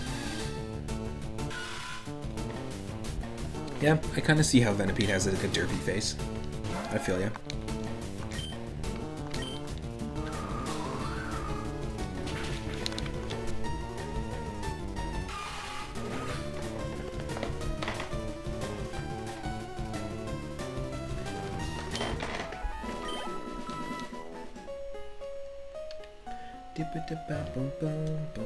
I'll give it 3 tries, sure. Seems like a very 3-up moment. A very 3-uppian thing to do.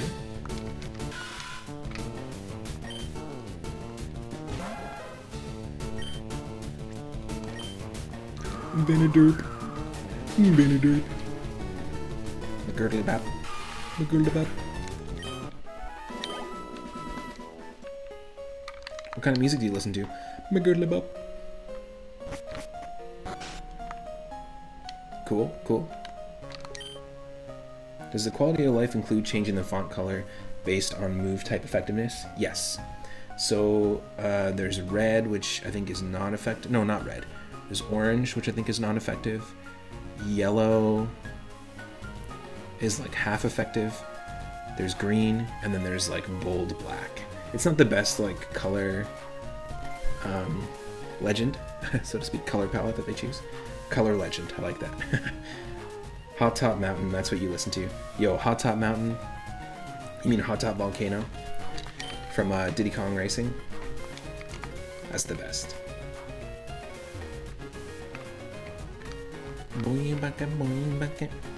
I love it. Bonjour, I'm the waiter on this ship. I will be happy to serve you anything you please. Ah, the strong silent type. Oh, excuse me.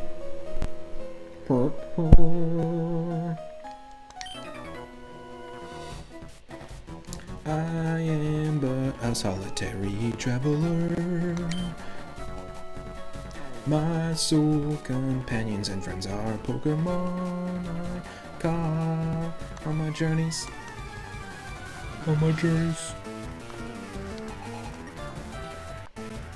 Oh, come on, Turtwig. It's the same old shit. I mean, I'm gonna run the hell out of here because I'm afraid of Turtwig. But it's the same old shit. I'm glad we got Doo-Doo on the team. It's nice to have a fire type. I'm glad we got Cardi B on the team. Feel a little more comfortable when we got 4 Pokemon going on.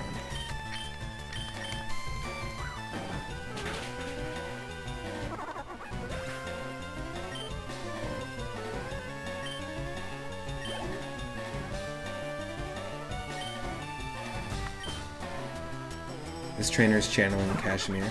I'm a traveler of both time and space. Weird, I'm a traveler of Spyman Taste. Nice to meet you. Wait, what?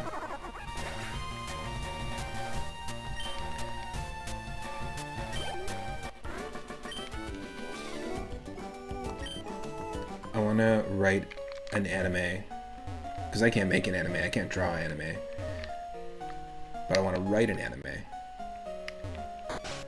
about a time-traveling chef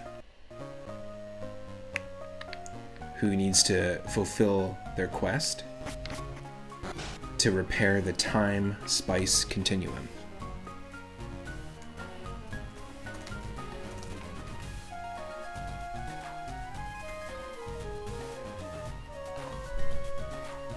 Some people call me Maurice. Oh wait, different thing. Am I gonna write a light novel? Well, I don't know how heavy it's gonna be. We can put it on the scale later. It might just be 2 sentences. It might just be what you just heard, and that's it. And the rest is left up to your imagination.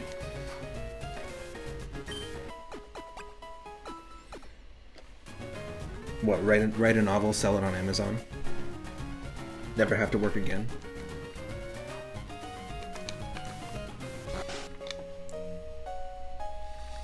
Not a novel or a novella, but a novelito. A little novelito. A tiny, tiny little novelito. You do culinary things and you nerd out on time travel, so hit me up. Like it sounds like it would be a pretty funny idea. All you have to do is write the most pointless drivel possible, publish it as a light novel, and you'll get rich and famous. Hey, you call my idea pointless drivel? Shoot, I gotta go to the hardware store. I bought a drivel for this job I have to do in the garden, but I got the wrong one. Apparently I need one. This one has 4 points on it. Apparently I need a pointless drivel. So I gotta go back, return it. It's this whole thing. It's really frustrating, you know? I mean, how did I know I needed a pointless drivel?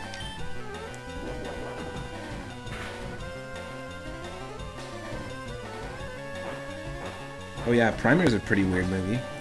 I've seen it.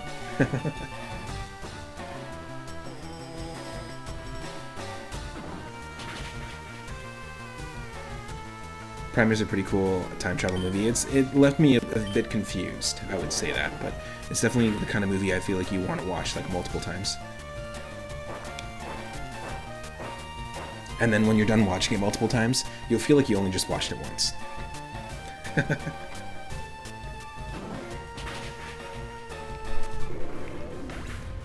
I didn't call your light novel idea pointless dribble, but sure, I'll call your idea that.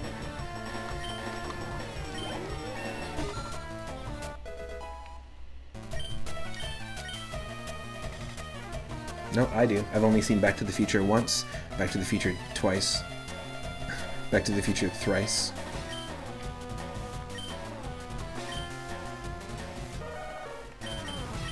I've seen Looper only once. I've seen Primer only once. I've seen The Time Traveler's Wife only once.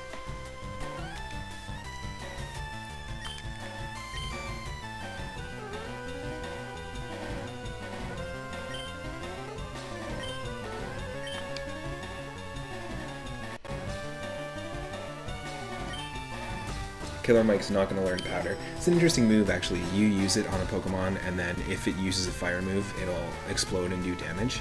But I feel like I don't want to replace what we have here, currently. And we got to turn our experience share back on just so the other Pokemon can get some EXP. Scuday, let's go.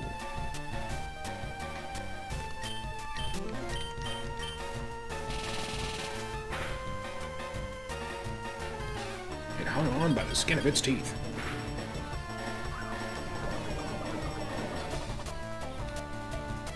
I gotta find a receipt for that pointless dribble. Well, I mean the pointed dribble. I need the pointless one.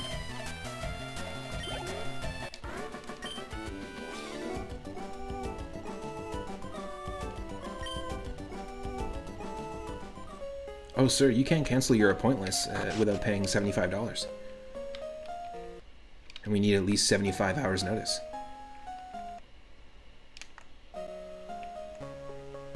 I'm the pointless maker, and I'm the pointless keeper.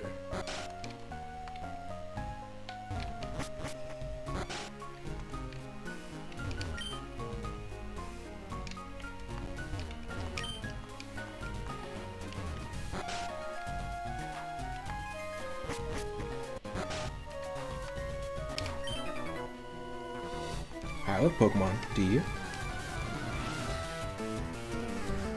I love Lamp. Pyroar. It has Bolt Beak, so we gotta be a little careful here. I think we'll be fine if we dig. Heat Crash, what? It hung on by the skin of its teeth, for real. What the hell?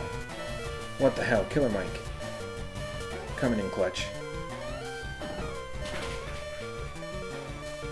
Ooh. Mama.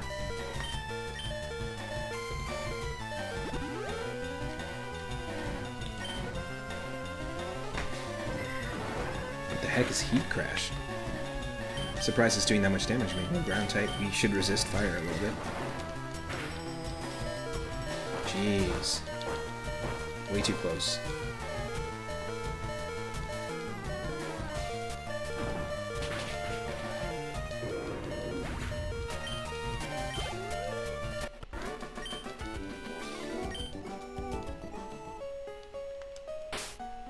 Okay, I want to heal. Is it the third one? No. It's the second one? You look tired. Would you like to take a short rest? Yes, yes, yes. Yes, yes, yes, yes, yes, yes. I'm glad to see that everyone looks refreshed and much chipper. Jack the Ripper. Wait, what? This song kind of sounds like a Final Fantasy jingle. Yeah, it does have a little bit of that. I totally see how it's very reminiscent. It sounds similar to like the prelude music from Final Fantasy that you hear throughout. That Nobuo Uematsu composition that you hear throughout every single Final Fantasy game. Kind of feels like that. Never really put those two and two together. Interesting. It's Uematsuian. Oh, this isn't a Lileep. This is an Uematsuian Lileep. It's a regional variant from the region of Uematsu. Hey, no bull. No bullshit. I'm not lying.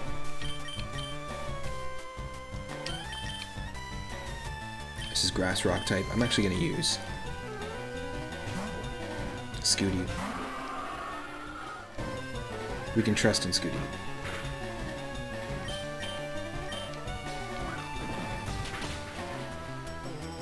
Mm-hmm.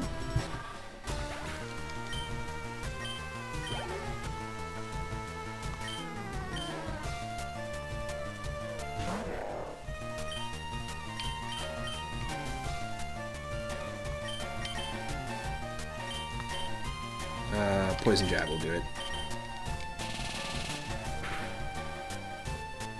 Yes.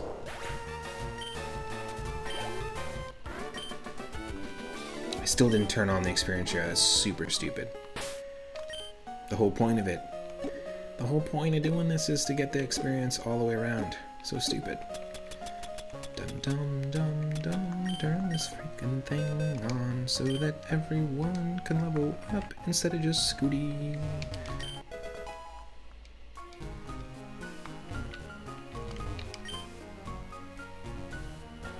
You ever think of sampling a car horn going off as part of a song? I've sampled a toilet flushing, a rocket launching, and somebody hitting a thin sheet of metal with a sledgehammer in one song before. I actually challenged myself one time for 30 days, and I think it'd be really fun to dive back into doing something like this again. I did this years ago, like in 2010. But I basically went to a website that allowed it was like free samples that people uploaded. And it had like a random sample button. So I would give myself every day 3 random samples and save them. And my only challenge, there was no rule at all, my only challenge was just to use those 3 samples somehow in each song. And some of my favorite songs and tracks that I've worked on, some of them have been released in some compilation volumes on Bass and Spectra's Bandcamp for my solo project.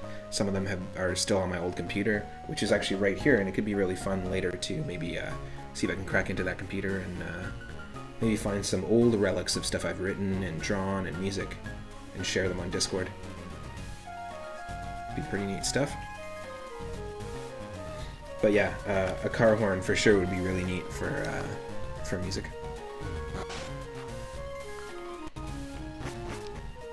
Yeah, it was good practice, and I think that it was really cool to see day 1 and day 30. No matter who you are and what project or what tools you're using to make anything, I feel like if you challenge yourself to do something every day for 30 days, you will absolutely see improvement. Just saying. I'm just saying, you lousy pieces of shit. Listen to my inspiration. I saw an odd berry in the trash. Yes. I'll take that. Remember, the items are not randomized, so I think we will just have berries here if we... Yeah, Chesto berry, that's nice. Cherry berry, that's nice. Pesha berry, that's alright.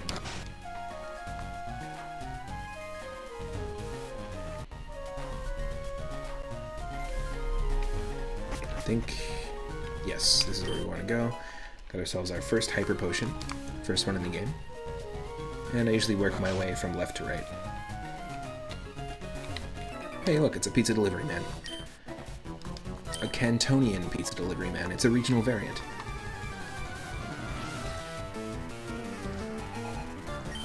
Barney. Magmortar, alright. Magmortar has Crab Hammer, I gotta remember that. Let's see if we can outspeed it. Nope.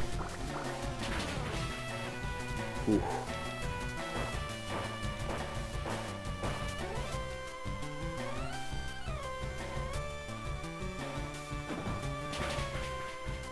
Yeah, oh. Too many hanging-ons. Too many hanging-ons. Too many hanging-ons. Can we hang on? Yes. Not too many hanging-ons. Please, please. Phew.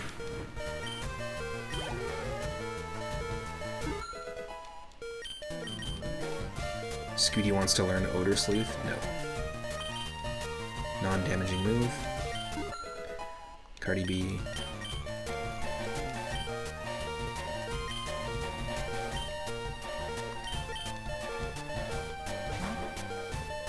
I feel like this is a pretty decent team right now. We have Pokemon from Generation 2, Generation 5, Generation 6, and Generation 1 on the team. What? Dodge. You bit into the wrong Pokemon.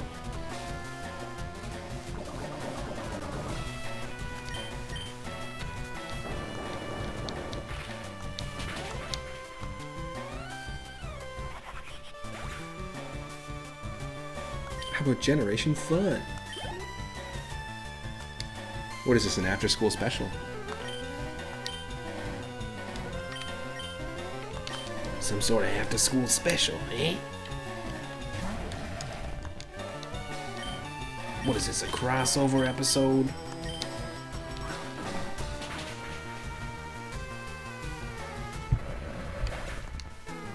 The Jetsons meets Rurouni Kenshin in Rurouni Jetsons on Toonami this Thanksgiving. More like an after-school lunch. Oh no, it's a clip show! Ah! Do you remember that time when we beat Super Mario RPG? Do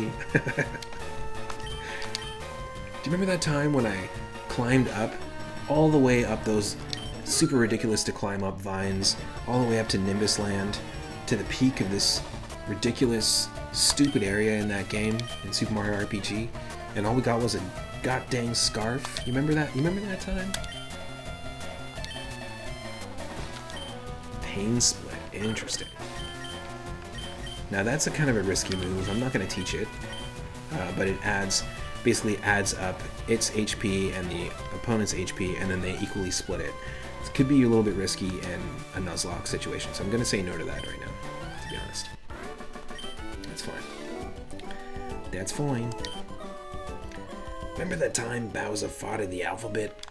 No, you can't play that clip. That was a deleted scene.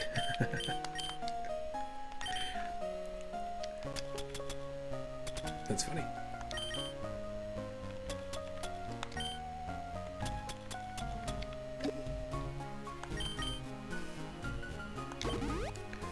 Let's do some healing.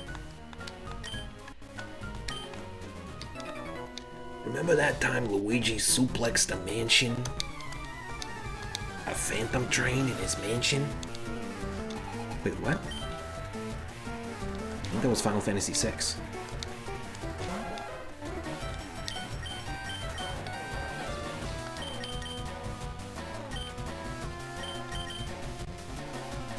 This is risky. I feel like this is risky to send out Doo-Doo here. First battle.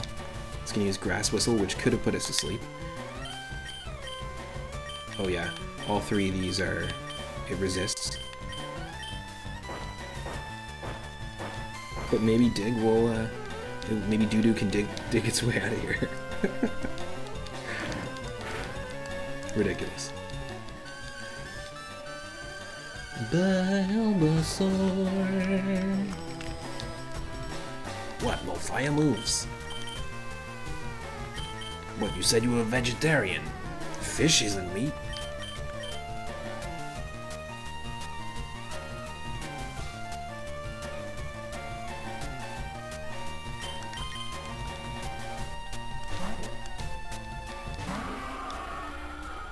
Mario grabs a Fire Flower, turns into Fire Mario, while looking at Luigi, who doesn't have a Fire Flower, and he just looks at him and goes, "What? No fire moves?" Knowing full well that there was only one Fire Flower, and Mario grabbed it first. What a dick.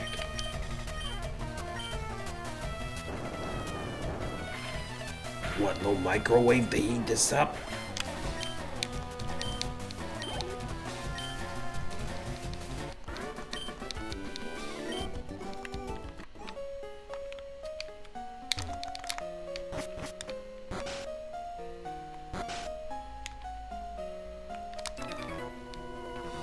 Even us sailors have Pokemon too. Alright. Alright, if you say so. If you say so.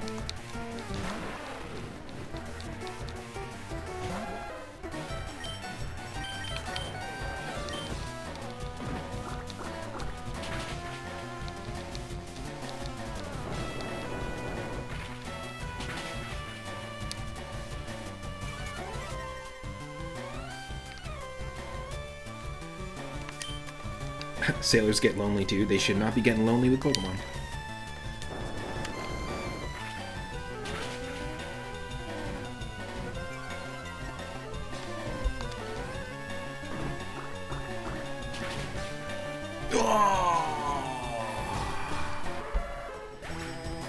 Killer Mike just became Killed Mike. MF Doom is gone. Killer Mike is gone.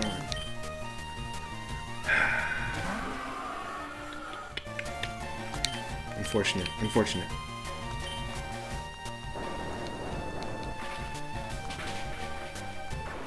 We could have had a Marowak.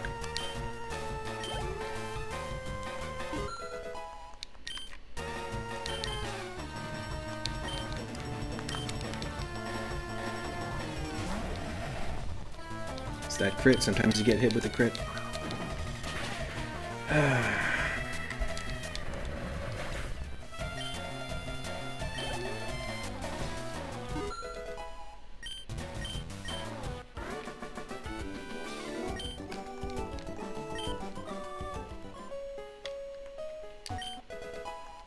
Ether.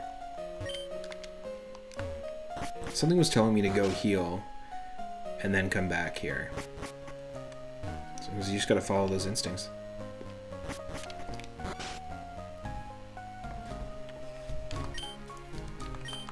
Oh yeah, we can't really do this.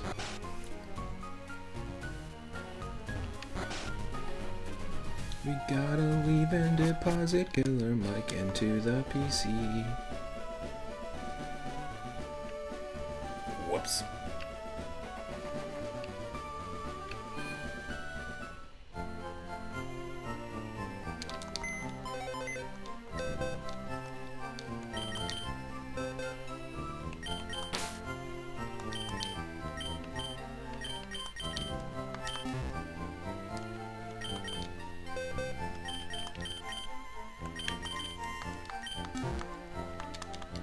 And we can heal here and then head back to the SSN. I'm just going to take a quick moment here. I'll be right back and then we'll continue. But thanks for hanging out. Thanks for sticking around. Happy Saturday, everybody.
Okay, I'm back with the mic.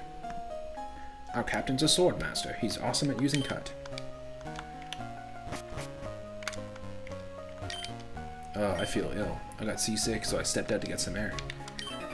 Ahoy there. Are you seasick?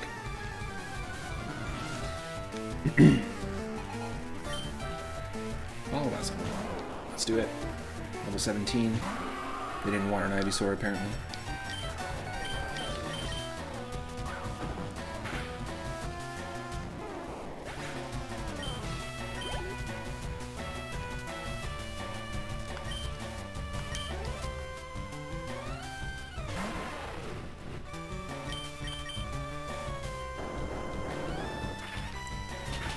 as soon as Whirlipede evolved into Scolipede, we were able to start learning rock-type moves, and I think that's been super beneficial. It's a really big asset, I think, as Scolipede to be able to learn moves that can combat fire types. Plus, we got some really good stats as well.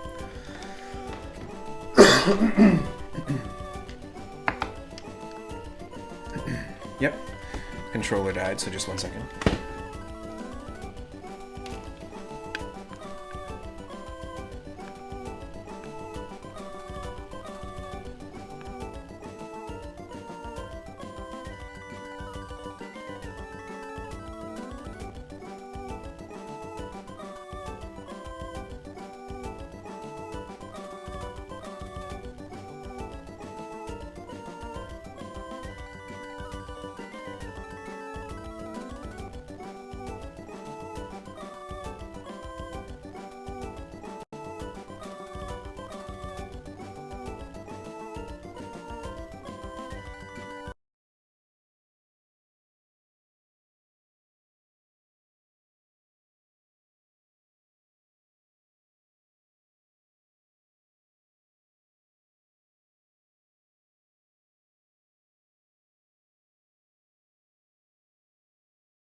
Okay, just had to get that controller going for some reason, but now, for some reason it just gave me some issues, but now it seems to be working.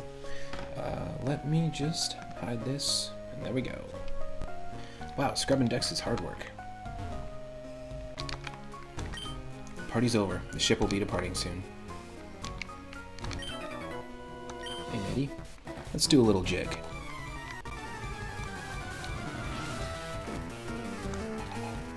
You challenged by Sailor Edmund. Alright.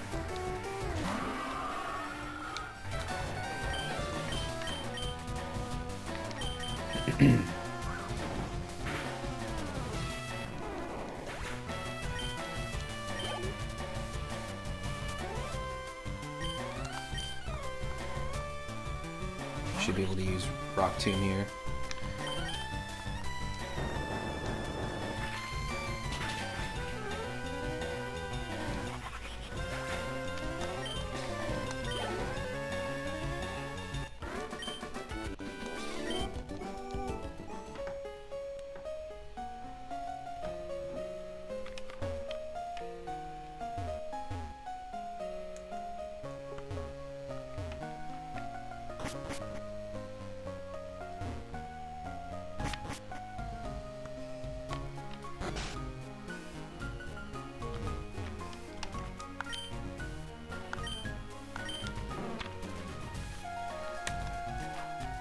This guy's looking for an execute.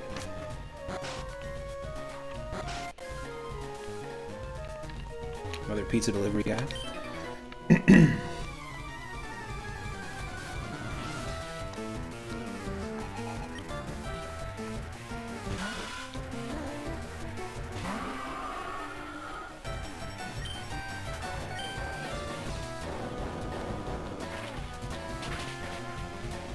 Yes.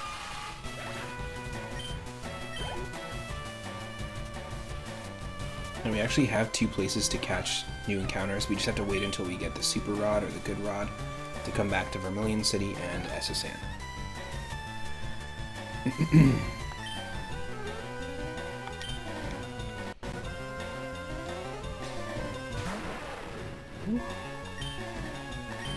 Try and use Rock Tomb again.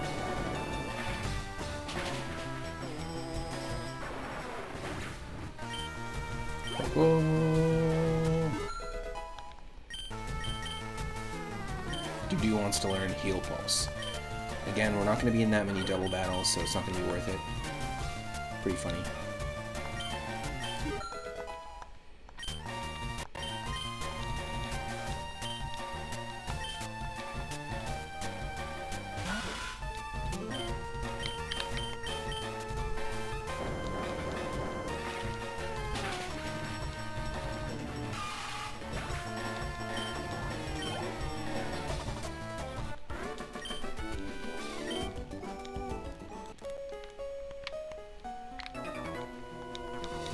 Competing against the young keeps me youthful. I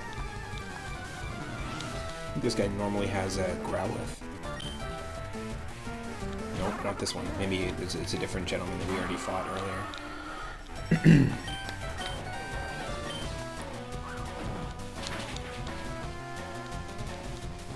Because Turtwig is basically like the Spearow equivalent.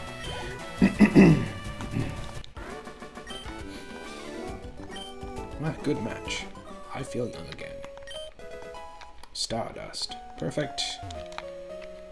We need all the items we can sell, just because it's going to help us to have backup super potions and things like that. Ah, yes. I've seen some Pokemon Fairy people across the water.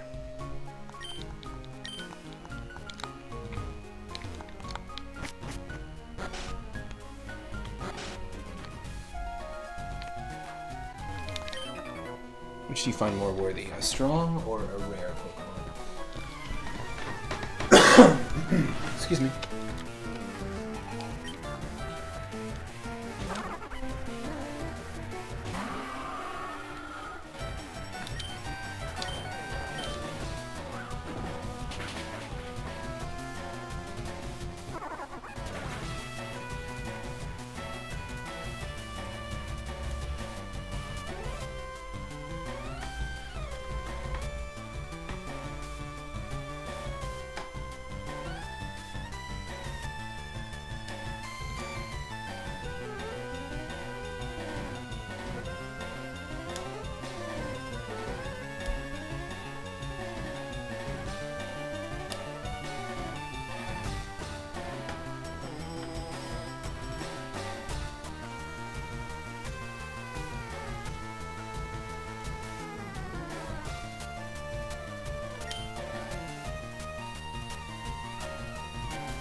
Sorry, folks. There we go.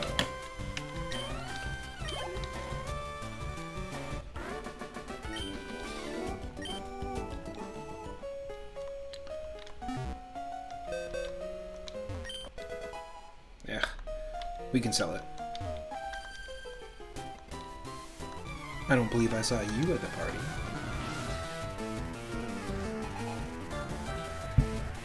Road work ahead. I sure hope it does.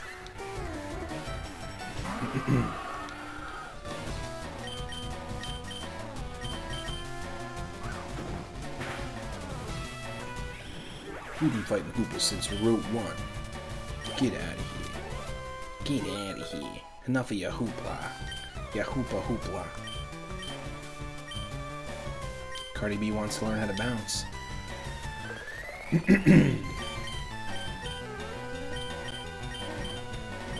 Yeah, I'll replace Thief. Because Bite, I think, does 80. I actually thought Bite did 60 damage, but it does 80 damage. Interesting. I'll just quickly rearrange Cardi B's moveset as soon as we're done this battle here.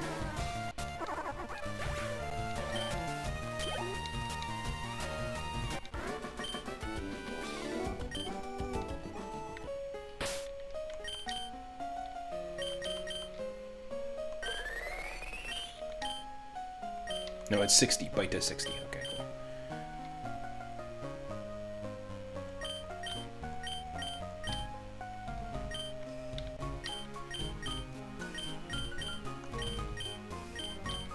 Yep, there we go. Just kind of OCD about the order of the moves.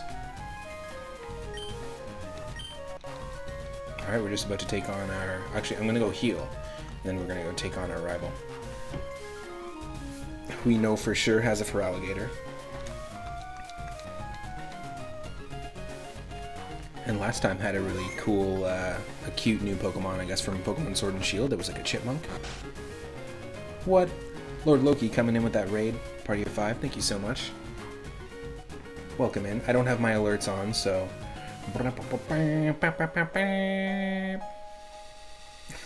That's the closest I could do to my built-in sound effect. We're here for your trash, but we'll accept your love. We're here for your trash, but we'll accept your love. Well, I always appreciate the support. Thank you for being Lord Lurky as well earlier. You were doing a retro wheel spin stream, similar to the retro roulette that we do here. Hope it was going well. I saw you played some Twisted Metal and a few other cool games. I think the first game I came in on, you were playing Road Rash, which I used to have on PC. What we're doing, everybody, by the way, my name is Matt, otherwise known as 3 Up Moon, and I stream every single day from about 5 or 6 p.m. Pacific. We're doing a Nuzlocke challenge of a really cool version of Pokemon Fire Red. So it's called Pokemon Fire Red 898, and we're doing the randomizer. It's got a built-in randomization, so when you start and you leave your bedroom in the very beginning, it'll ask you, do you want to randomize Pokemon? Yes or no? Do you want to randomize abilities? Yes or no? And do you want to randomize movesets? We said yes to every question, and it has 898 Pokemon all the way up to Gen 8, Sword and Shield, Sun and Moon, regional variants. It's got the Dex Nav built in, which is something that was introduced in Pokemon X and Y and Omega Ruby Alpha Sapphire. It's got an experience share that is like a key item, so it's modern. TMs can be reused, but we haven't randomized anything like that, like items on the overworld or TMs or TM compatibility, which is something that's more common for my streams. But you can play this and totally not randomize it and have a whole bunch of different quality of life additions, like menus that look like they're pulled out of Pokemon Black and White, and more detailed information on the stats, so you can see easily what is buffed and what is debuffed, and also you've got ratings or gradings on the left. It's also got abilities and moves from all the games. So we've been taking on, I think, a Weedle in Viridian Forest was randomized as a Galarian Slowbro, for example. So we're taking on new Pokemon I haven't seen before, a lot of the Sword and Shield Pokemon, when we encounter them, I'm discovering them for the first time. So, yeah, it's a lot of fun. Highly recommend it. Our starter was a Hariyama named 900, but we got locked in with one of our moves that we had, and a weird moveset that the Feraligatr that our rival had was using. We were constantly being leech seeded and also put to sleep, and we were stuck in battle, so we kind of just ran out. We got put in a situation where we ran out of options, so we lost our starter.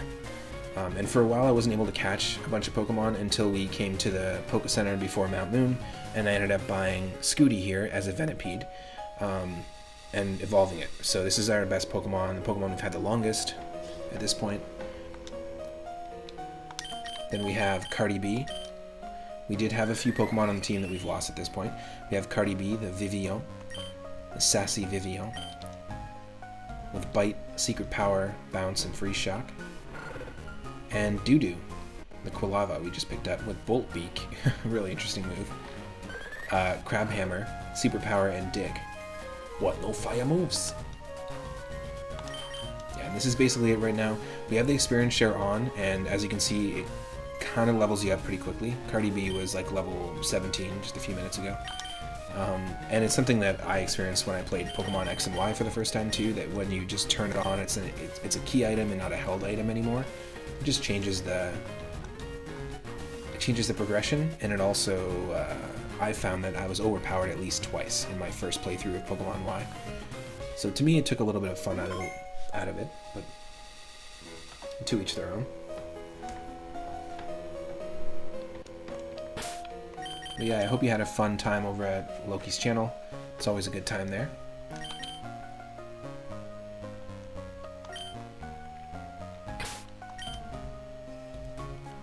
Okay, we're good.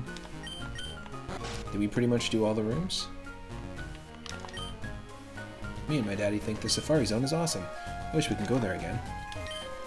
Have you gone to the Safari Zone in Fuchsia City? There are many kinds of rare Pokemon. No, I have not. I have not. I did not go there. I did not. I hear many people get seasick. The captain said he's awfully sick. He was all pale. Well, let's do it. The rival battles have not been that kind to us. It's Whopper Jr. Bonjour, Moon. Imagine seeing you here. Moon, were you really invited? How's your Pokedex coming? I'm not on the same quest as you, dude. I'm doing an Nuzlocke. You ain't doing a Nuzlocke. Let's go. Greedent. This is what he had last time. Super cute Pokemon. This is from Sword and Shield. I believe it was... Let's look it up again. I believe it was just normal type.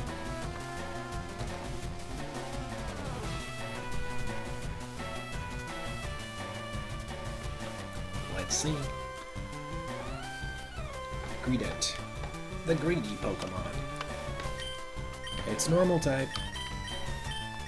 Get steamrolled. Pretty beefy. Yeah, I like the design of this Pokemon. It's cute.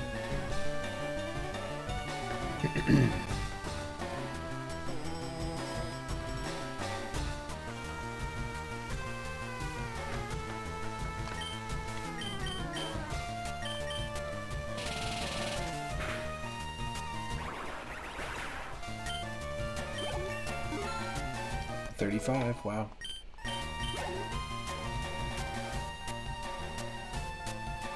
Meowth. Let's go for it.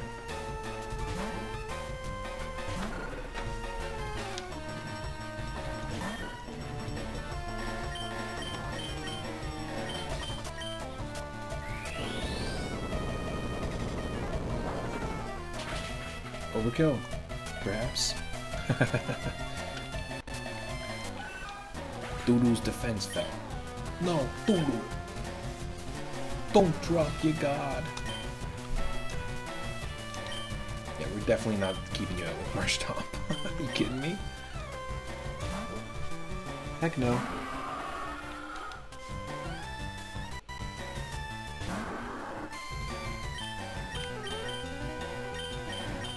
Hold on to these leaves for me for a minute. Just for a minute.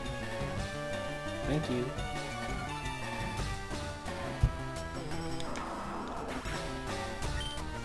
I was mentioning it earlier, but my partner and I are trying a new type of coffee. It's amazing. I really like this new coffee. Gotta say. Okay, Slowbro, Galarian Slowbro, which is Poison Psychic with Drought for some reason. I think we can steamroll this. Maybe one shot, maybe two shots. Yeah, two. Ooh. Hang in there.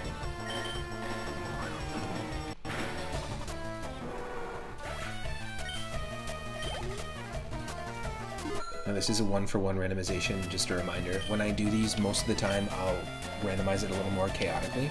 So if you go into the grass and find like a Deoxys, you can't just go back and find a Deoxys if you leave. Like, it's just gonna completely give you something random every time. Where this is 1-for-1 randomization, so he'll always have Galarian Slowbro, he'll always have Greedent. Did we fight for Alligator? Did we even fight for Alligator in that list? Because I don't think he had for Alligator. Interesting. That was the starter he chose. The other option we had was Snom, which is an ice bug Pokemon and evolves into Frostmoth from Gen 8. Exactly. Slowbro got that Buster Gun. Exactly. Oh my god. That's so funny.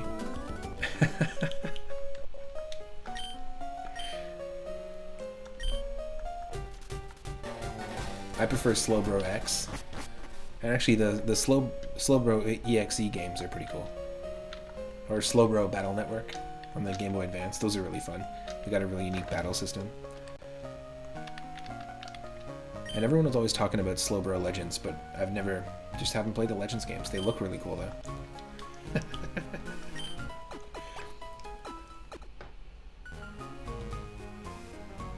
You need to defeat Dr. Wowie, Slowbro. Dr. Wowie.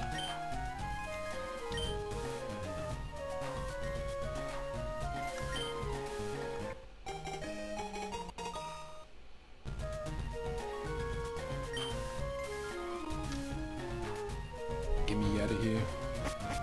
Get me out of here. Okay. Go. Go we needed. Oh, my partner's home. Sweet. Her car farted. That's how I know. We're gonna go to the TMs. We're gonna give ourselves cut.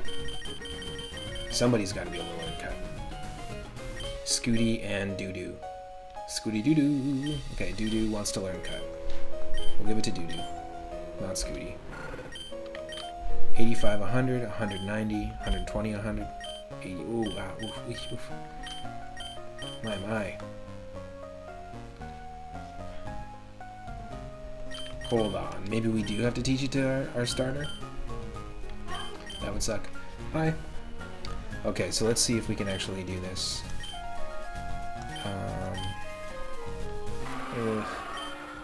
Rock Tomb is super useful, so is Leaf Storm. I have to make a sacrifice of something. Yeah, I feel like, Okay, Doodoo's gonna learn it, but we're gonna have to just do this in a completely different manner here. Thanks again, Loki, for the raid. I really appreciate it.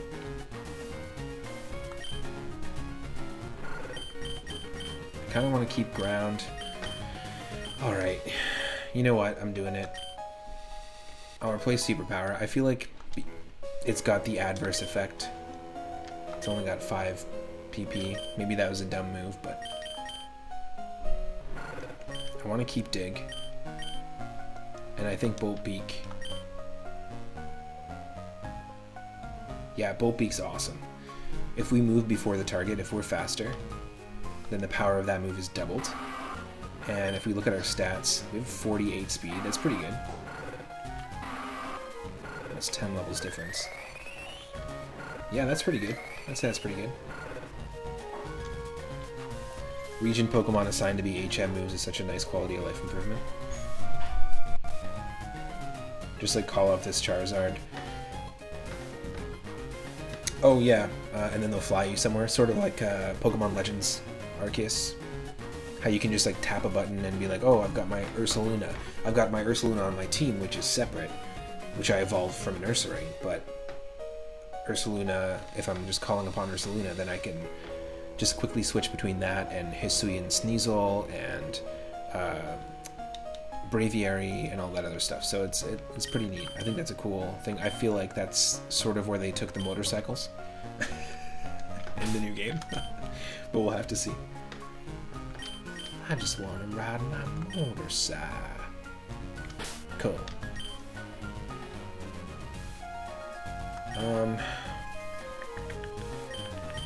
Okay, we're gonna save. Before the raid I was mentioning, we do have a couple of encounters we haven't been able to catch, because we have Scolipede on the team, and we have an old rod. We tried fishing in Vermilion City, and just before we get onto the SSN boat here. However, we keep catching Venipedes. Venipede is the 1-for-1 randomization of Magikarp, and the Scolipede we have is actually the Magikarp, in quotations, that we bought just outside of Mount Moon before we entered it. So it's an interesting situation. So we'll have to come back with the super rod or the good rod. And once we leave here, we can't come back on the boat, which is fine, but we can enter this area right here and fish. We just can't do it until we have an upgraded rod. But I'll be right back and then we'll continue. Thanks again for the raid.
Oh, I'm just gonna make some dinner quick. Perfect.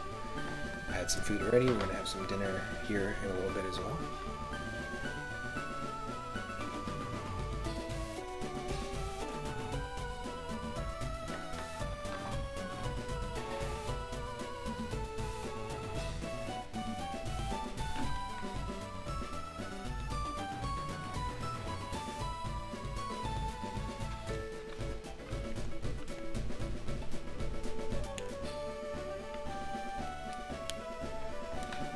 So we can use cut, which means we can take on the gym. I'm trying to think, is there anything we can cut? Any place that we can cut a tree down to give us another possible encounter? I think there is. I think there is.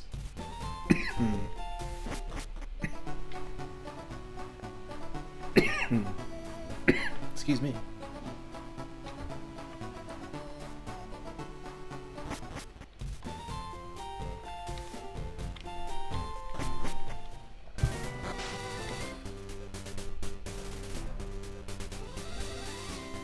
Because if we go up here, this is the direction. If we open up this path, it's gonna basically give us the ability to, one, catch a new Pokemon. There'll be some battles here. And also, it'll eventually take us to where...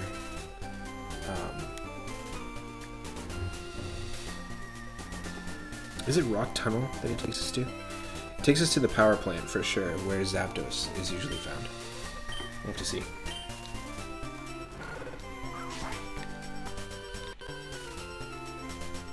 Okay, so it's going to take us a few battles to get to the grass. But I do want to see if we can take a Pokemon with us. If we're strong enough for these battles here. See if we can take a Pokemon with us along the way into the gym battle. Just to get that extra experience. I think we can do it. If we keep seeing similar Pokemon that we've already seen, like Pyroar and Turtwig. Yep. That's hilarious. Called it. Turtwig. Turtwig.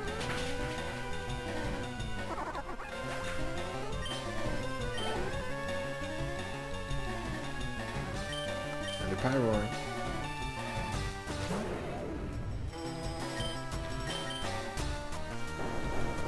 Now Pyroar has two forms, male and female, and also I think was introduced in...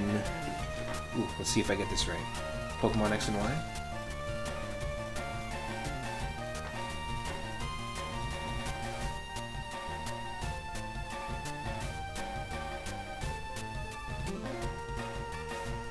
Generation 6.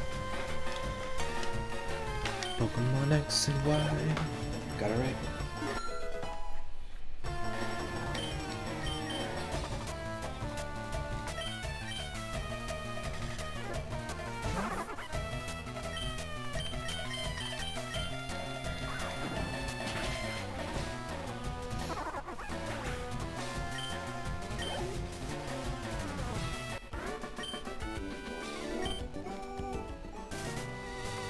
Okay, there's one. TM40 Aerial Ace.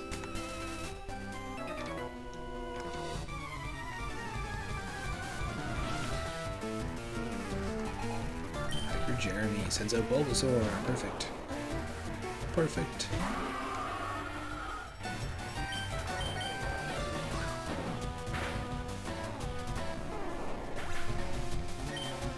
Gotta roll out those dumplings. Cubone. We'll stay.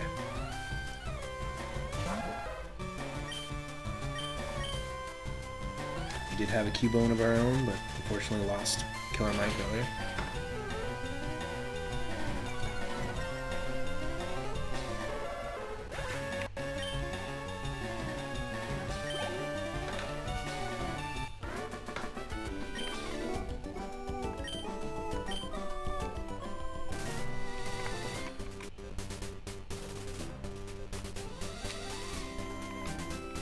Route 9. Yeah, Cerulean City to Rock Tunnel. I was right. I was right.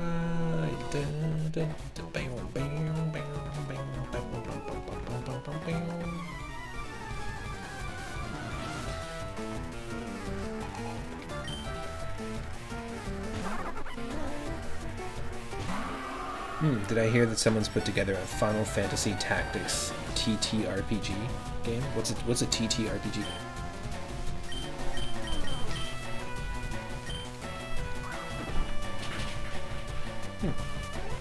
Hey. Hi. What is it? Snome, okay. Snome, this was another one of the starter choices that we had.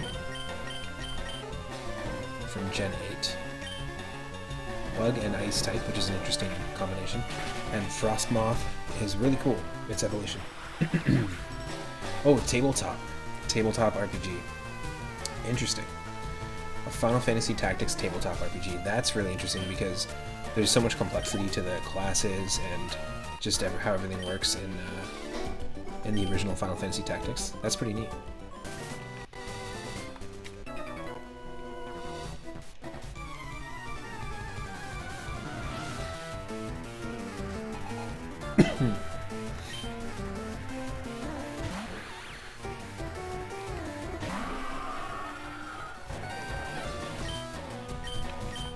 Yeah, just keep doing it. Rock tomb.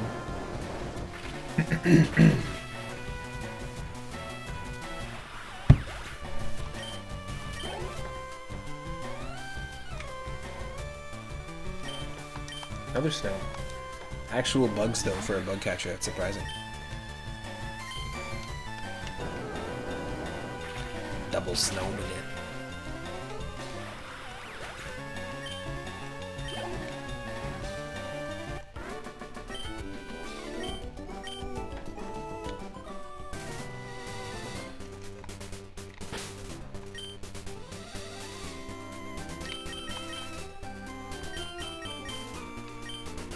Be preparing. Oh, it'll be preparing August 29th. You're super excited. You love it when the randomizer lines up with the trainer type? Yeah, totally. Doesn't happen often. And, you know, there's so many different ways if you want to try randomizing any game, whether we're talking Pokemon games or non-Pokemon games. There's so many different ways to do it because you always have options. You know, there's always like a degree of difficulty and a decent amount of dynamic that you can mess around with a randomizer. And speaking of let's mess around with this, Wild Pokemon. Let's go. First encounter here, Keldeo. Hell yes. So we saw Wild Keldeo before. This would be an excellent addition to the team. Keldeo is from Pokemon Black and White. And I believe it is water fighting type. The second water fighting type in the game next to Poliwrath. I don't want to kill it. I feel like this won't kill it. Oh my god. Why? No! Oh heck yeah, no. That's ridiculous. I think the design of Keldeo is really cool too, but nope, we're not getting out of the team. Because I'm a level 35 idiot. It was level 11. What was I thinking? That was the same type attack bonus move.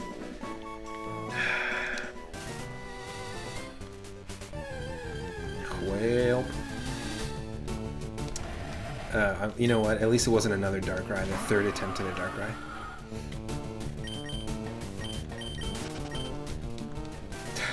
I know. So stupid.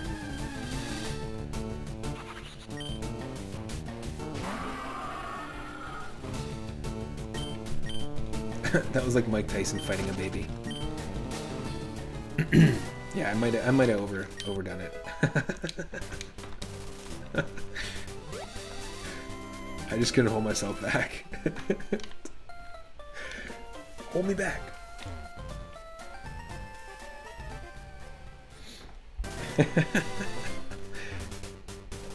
Amazing. Whale.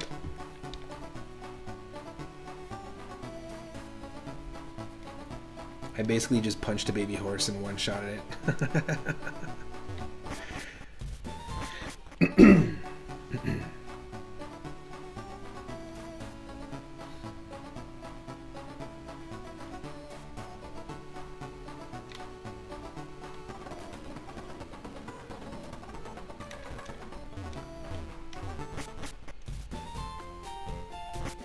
I was like, what is I doing? Walking backwards. Walking backwards. I'm walking backwards after midnight. Keep walking backwards.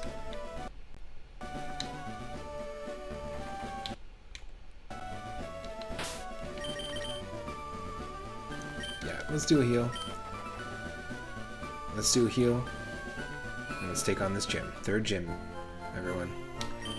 It's happening. We started off this stream with entering the first gym. Misty had a Darkrai and a Bulbasaur. Lieutenant Surge has 3 Pokemon as well, so 3v3. Let's go.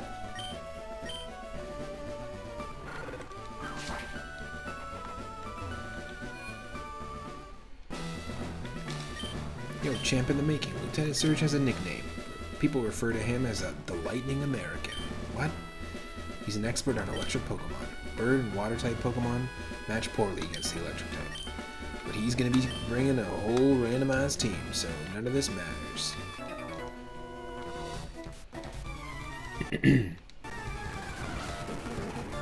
Sailor Dwayne with his Turtwig. Yep, we're seeing pretty samey Pokemon, which is good, actually, because then we can at least know what to expect.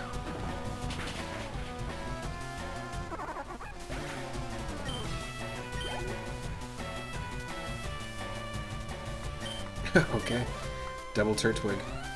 The Turtle Brothers. The Turtwins.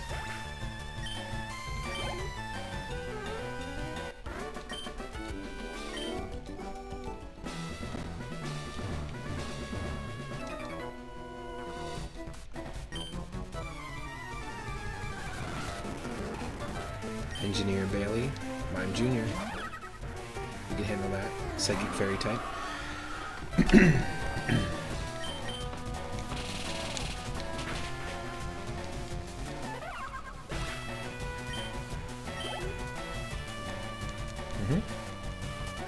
And Vivillon. Let's send out doo-doo.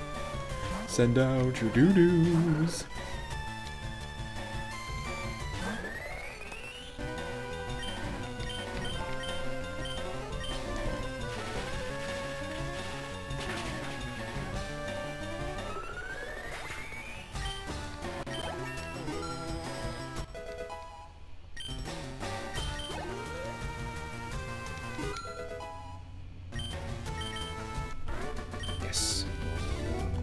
Fried. Okay. All right.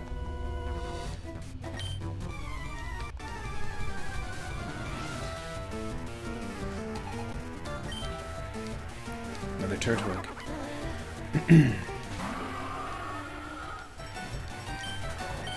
It's kind of odd to just keep seeing the same Pokemon.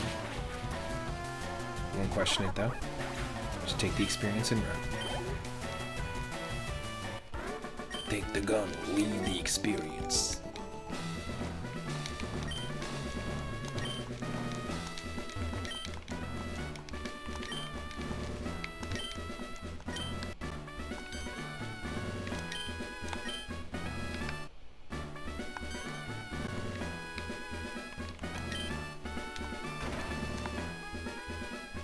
Yeah, I'm using save states. I'm not wasting my time on that.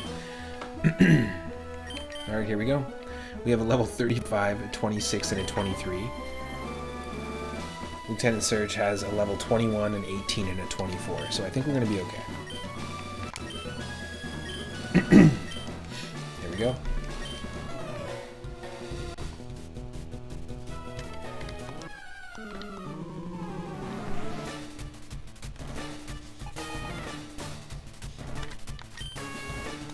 Mime Jr. Level 21. We are going to one-shot you. It's unfortunate, but it's going to happen, because poison is effective against Fairy type.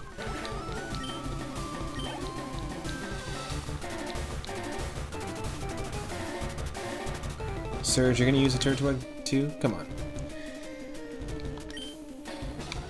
Don't make this easy for us.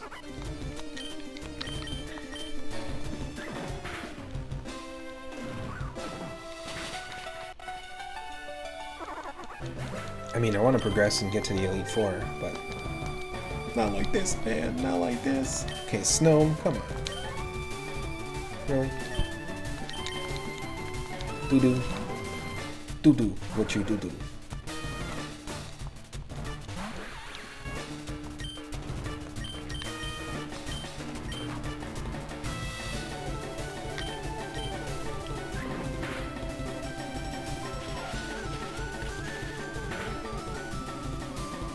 Thank you for the hydrate. Thank you for the posture check.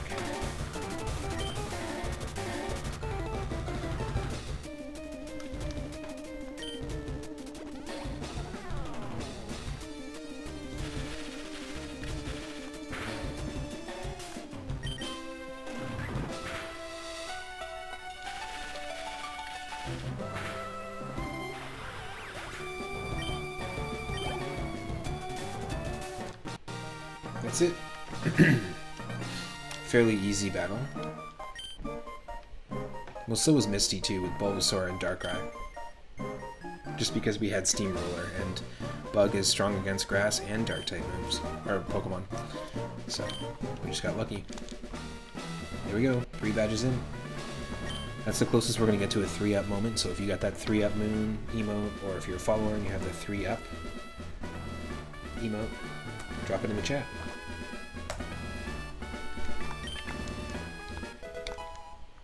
Pokemon can use Fly anytime, and we also get Shockwave, which... Can anyone learn it?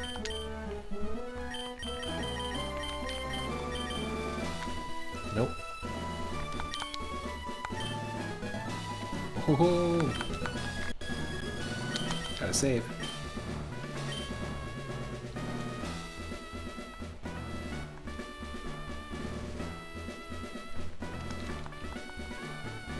Nice.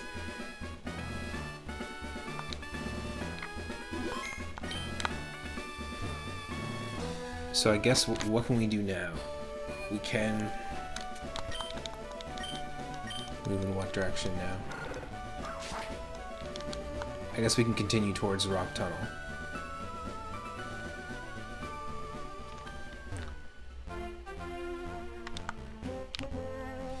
I hope we don't have to do rock tunnel blind, that would suck.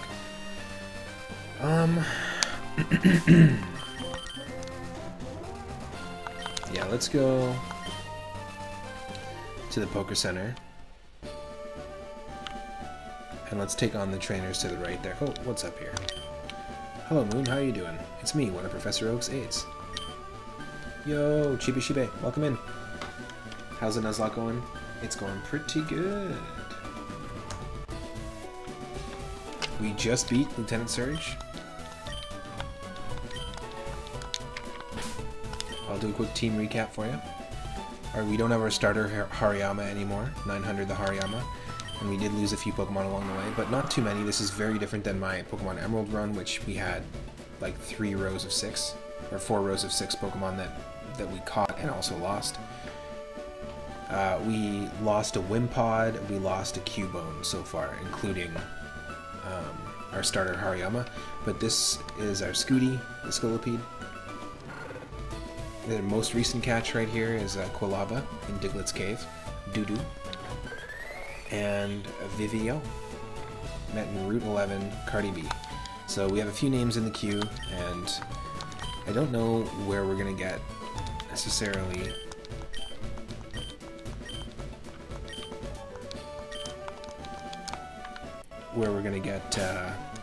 the next encounter, to be honest. But we're just going to heal up.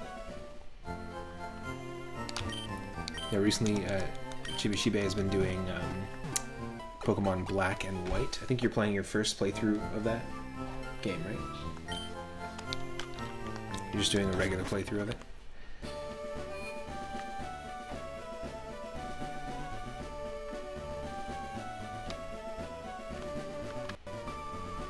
Okay, yeah, let's go this way first. Take on these fights. This is where we caught Vivillon, or Cardi B. Yeah, it's your first ever playthrough of Gen 4 Vanilla, or Gen 5. Right? Gen 5, I think, is Black and White. Vanilla. Yeah, heck yeah.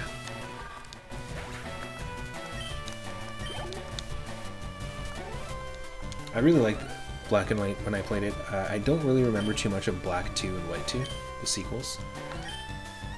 I did play it, but I don't like it. Doesn't really stand out to me in my mind. But I really enjoyed it. I actually really like the music. I've always liked the music in every gen, to be honest, but I really like the music in Black and White. It's got a slightly different vibe to it.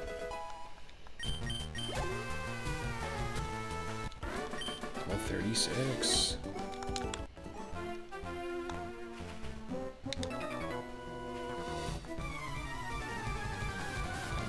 Let's go, but don't cheat. That guy's definitely cheating for sure. Feraligatr, come on. Get out of here.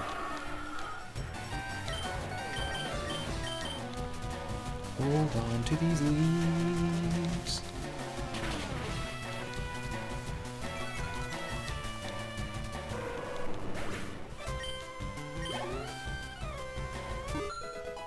Doo-doo grew to level 27. Amazing. It's like they found out what drums were. Totally. As compared to Gen 3, where they really went hard on the brass horns. You know what? They totally did, but there's actually a lot of Game Boy Advance games that leaned into the horns. They probably like went through them and were like, well, this sounds the most.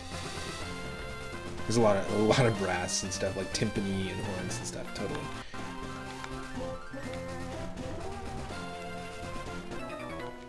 Feels elaborately more orchestral in this generation, and then yeah, later on it's like a little more into rock, and just like it doesn't feel as like cinematic or as boisterous. This is a very boisterous soundtrack for sure, but it's great soundtrack in Gen 3. Dewford Town specifically is one of my favorite pieces of music.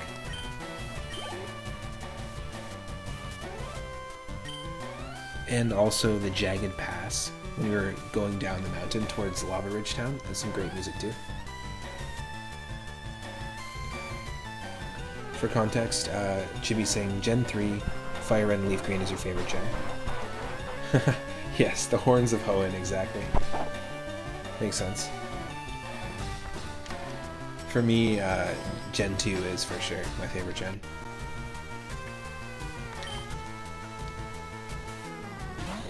Hoopa.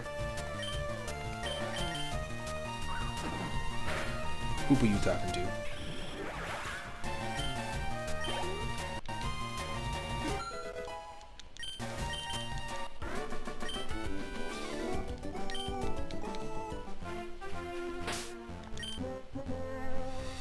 Okay, 24, 27, 36. Hut, hut.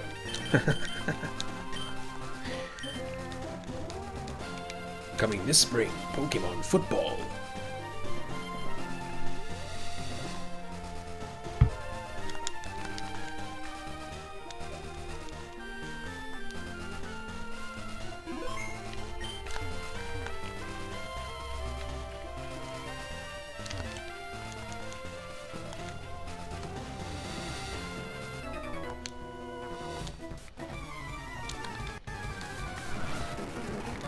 Youngster Dave with his Pyroar. We can handle that. Just want to get through these, get the experience, and just know that we've cleared the area out. So we can go through Diglett's Cave afterwards. Or Quilava's Quavern.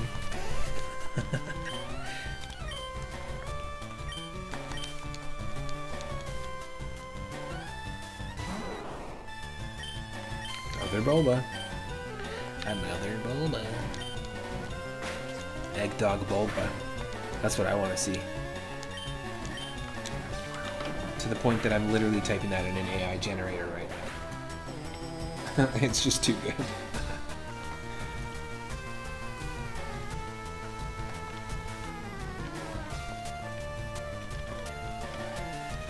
Cool.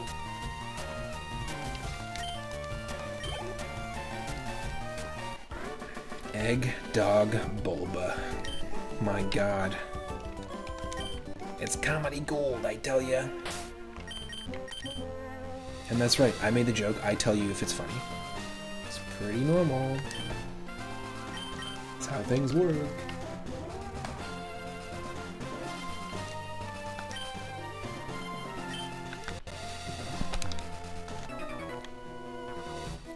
Watch out for live wires.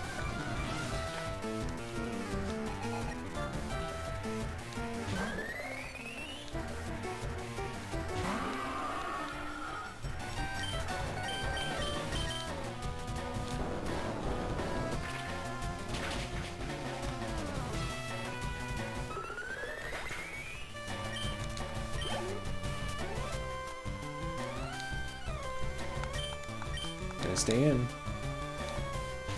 I'll let my guard down. A couple of times we swapped. I swapped out and didn't lead with my strongest Pokemon. And it's just, they were mistakes. It's kind of what led to our Pokemon died to begin with.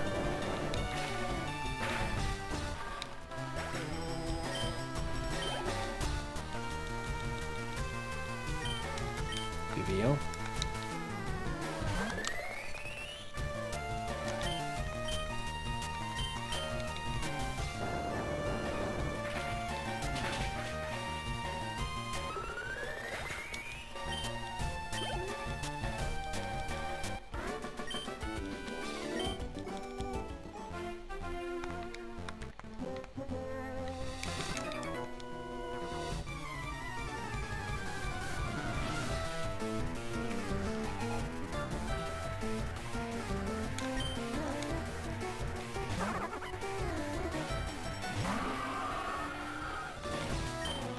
Yep, just a lot of the same Pokemon, but I'm cool with it.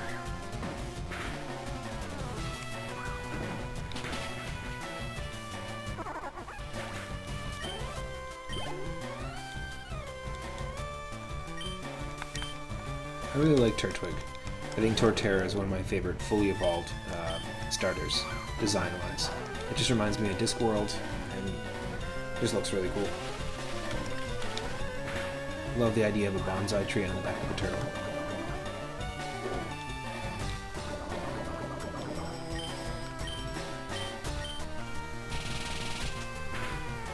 I still want a Phantom Moose Pokemon, a Ghost-type Pokemon. It's a moose, and its antlers are actually just like made of miasma or like cosmic, spacey ghostiness. Think like the forest spirit from Princess Mononoke. Meets like a cartoon moose. It'd be pretty neat.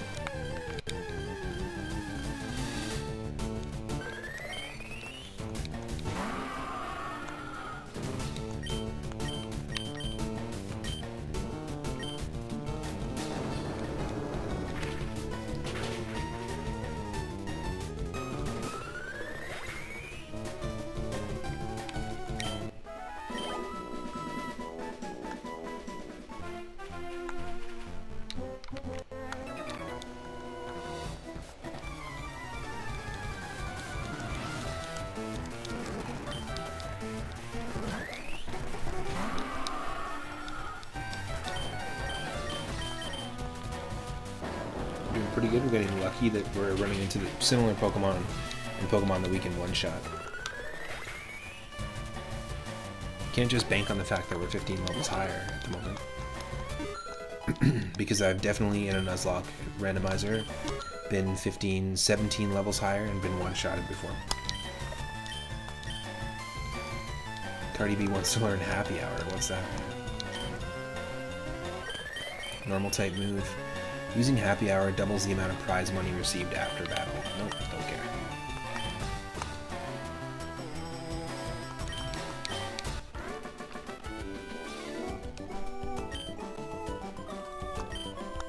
That was electric.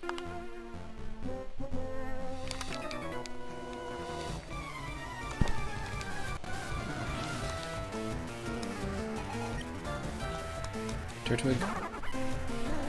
Yes, please.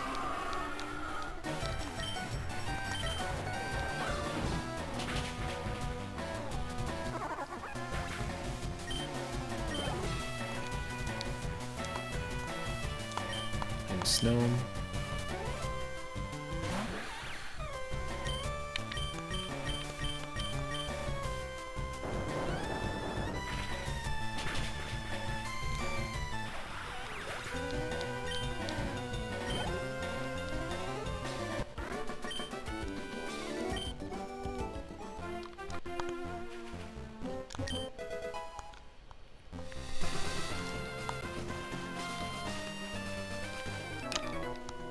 There's only 2 more battles here. Then we'll go heal, and then we'll take on Diglett's Cave. Oopa, come on. Get out of here.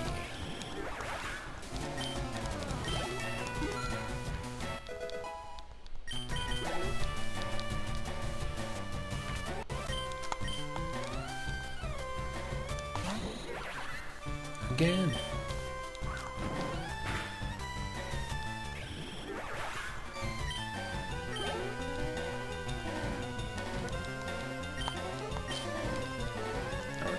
Marsh Tomp.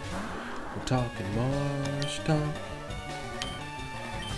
From Maine to San Diego, talking Marsh Tomp. A leaf storm, here you go. Just hold on to this leaf storm for a bit. No problem. Oh, holy shit. You might have passed out.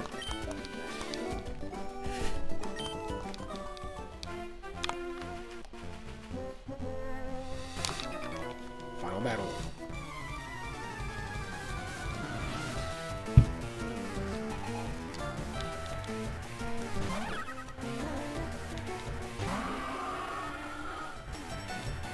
Come on.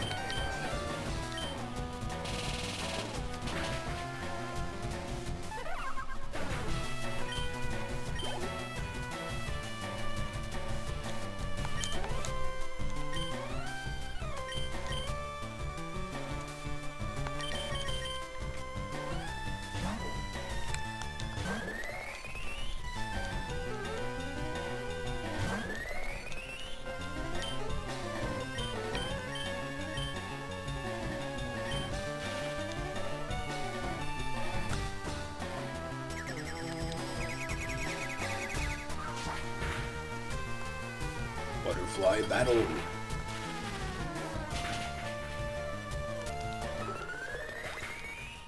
That's a pretty sweet move.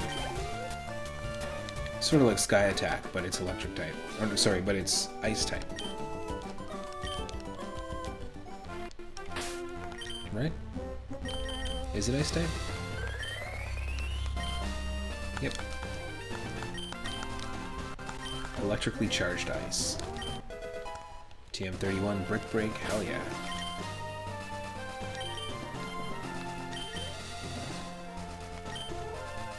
Okay, Doodoo can learn Brick Break, interesting. What's our moveset again?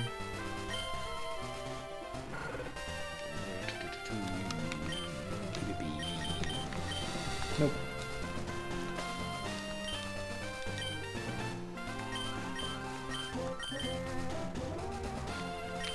Definitely teaching Cardi B Aerial Ace. Because we just picked this up as well.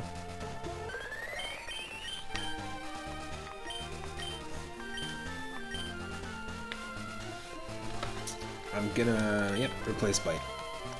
Because it'll be same type attack bonus, so it'll do more damage. We could teach it to Doodoo as well. Alright. Is that every battle?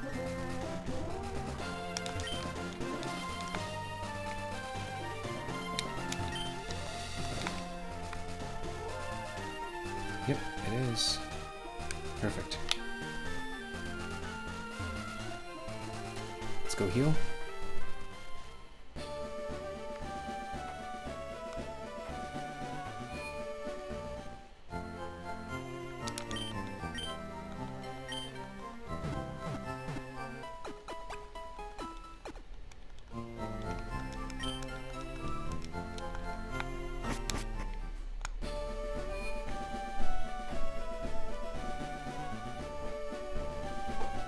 And we're going to go through Diglett's Cave. Cow Booster, welcome in. Thank you for the hydrate. The double hydrate. Double hydrate, triple hydrate, quadruple hydrate. 5, 6 hydrates. Holy moly.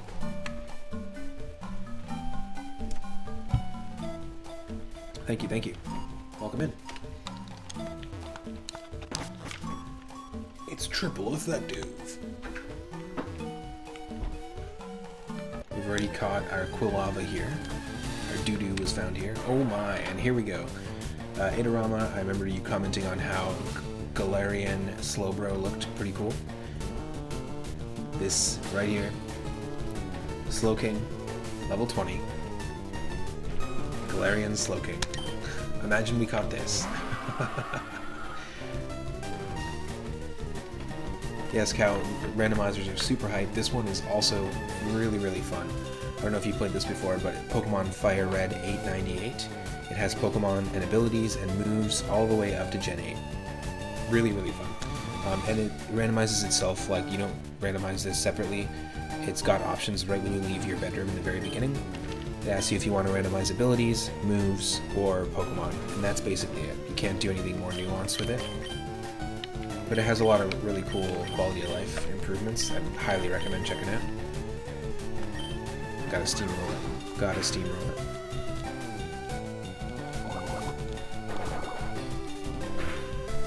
Interesting. It's Poison Psychic type, so it's not a stab water move.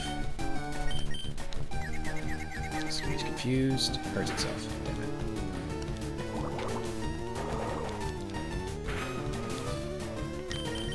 Let's just run. Makes no sense. And we just beat Lieutenant Surge, who had a fairly, like, whatever team, to be honest. Oh nice, you're doing a black randomizer right now?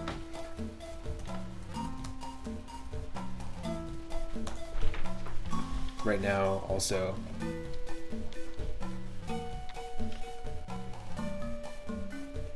Chibishibe is doing a first time playthrough of Pokemon Black. One second.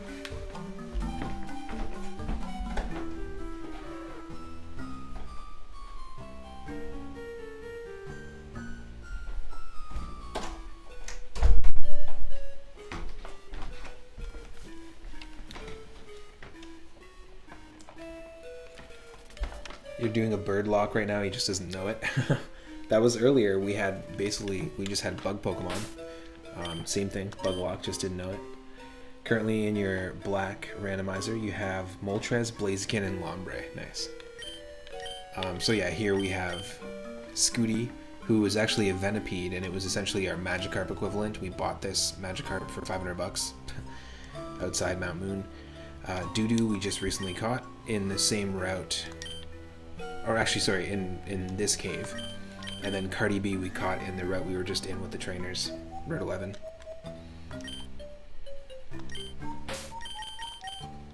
Just want to save to be careful. And then once we get out here, we're gonna just try and progress through Route 2, pick up some items. Hopefully we have enough. I don't think we have enough Pokemon for Flash, so we might have to do Rock Tunnel Blind, which is okay. It's annoying as hell, but it's okay.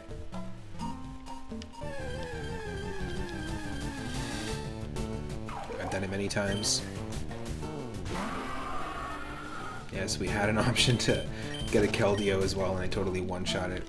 So stupid.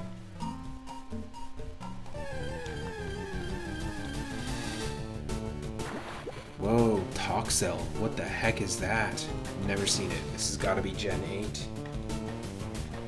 So I haven't played Sword and Shield. I don't really know the Gen 8 Pokemon that well, so a lot of this is pretty funny. I'm like discovering them for the first time 2D.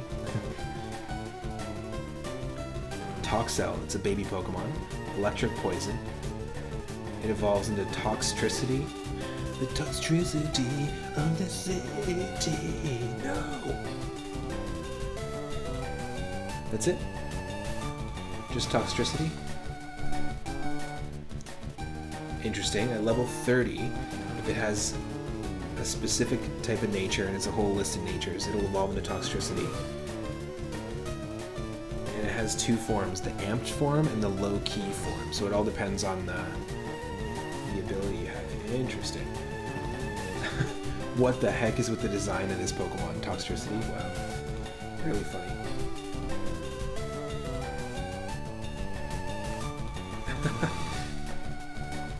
It's a babby.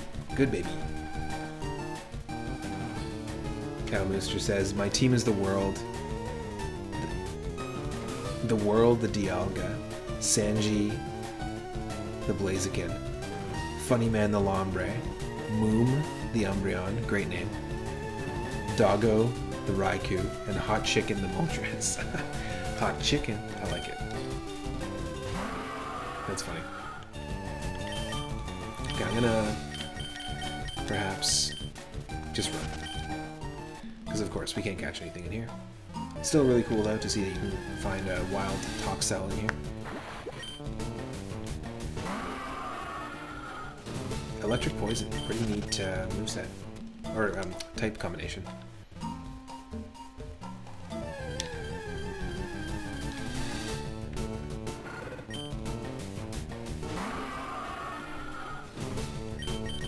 We don't really need to fight these things. We have the experience share on and we're a little overpowered. I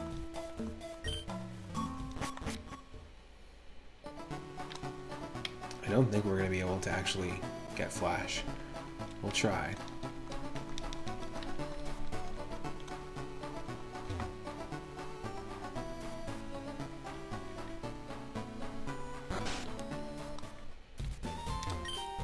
Fainted Pokemon just has no energy left to battle. Yeah, I know, I'm doing a Nuzlocke. I'm looking for Abra. Do you want to trade one for Mr. Mime? No. Don't have one? Don't do it. My own personal rule, whenever I do a randomizer Nuzlocke, usually I randomize the trades. But if I ever come across a situation where I have a Pokemon, whether I want to trade it or not, if I have a Pokemon that an NPC is looking for, it's like, hey, do you have a Scolipede? I'll trade you for my Togepi. I have to do it. So it's kind of screwed me over a couple times, but that's my own personal twist on it. But in this, again, the randomization is built into the game, into the hack. So there's only 3 things that are randomized: moves, abilities, and Pokemon. If we have a complete data of 10 species, I can give you a reward. Yes. Yeah, so I can't just catch Pokemon just to make that requirement. So we're just going to skip it, and I'm going to basically rest. We don't need that.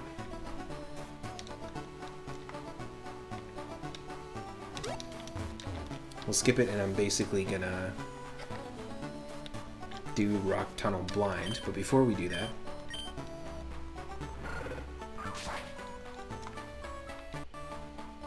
we're back here, and we have the option to get a Pokemon in Viridian City, as well as this. Now normally, when NPCs try and teach you moves, that is randomized in this, so where we could learn Mega Punch and Mega Kick outside of Mount Moon, we actually have the ability to learn Fire Punch and Thunder Punch. So once we have enough Pokemon, it'll make sense. It'll be viable to go back and maybe learn those moves. This guy normally will teach you Dream Eater. However, it's going to be randomized. Nobody can learn it, so we won't know. Block. Block is the move. Okay, so nope. No thanks.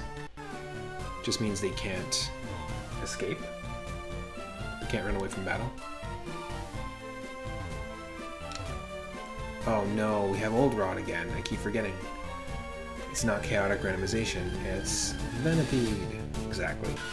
Alright, well, we have to come back here later.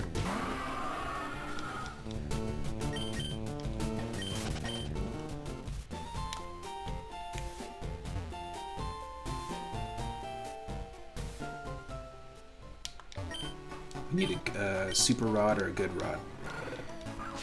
And then we can come back to Viridian City. We can come back to Pallet Town and fish.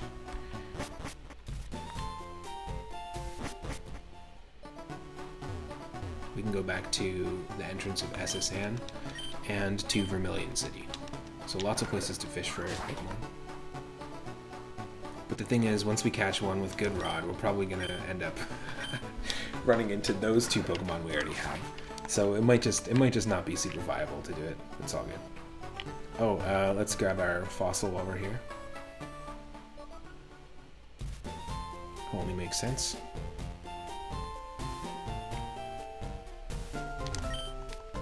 Cut through this tree, go the back way into Pewter Museum. The secrets of space, the mysteries of Earth. There's so many things about which we know so little. But that should spur us to study harder, not toss in the towel. The only thing you should toss, well, how about Seismic Toss? Should I teach that to a Pokemon? It's not going to be Seismic Toss. It is Low Kick, and nobody can learn it. Okay. We have 2 fossils of rare Pokemon rare prehistoric Pokemon up exhibit. There's a beautiful piece of amber in a clear gold color. Shh, listen. I need to share a secret with someone. I think that this chunk of amber contains Pokemon DNA. It would be a shattering scientific breakthrough if Pokemon could be resurrected from it. But my colleagues just ignore what I have to say, so I have a favor to ask. I want you to get this examined in a Pokemon lab somewhere.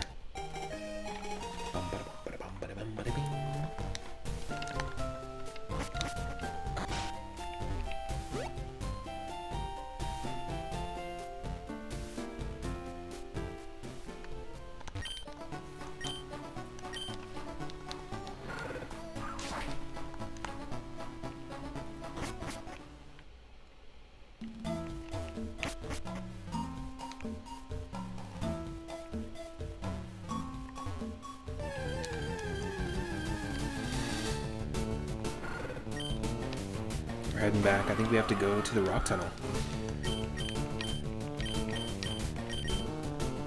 And do it blind. Fuck it, we'll do it blind.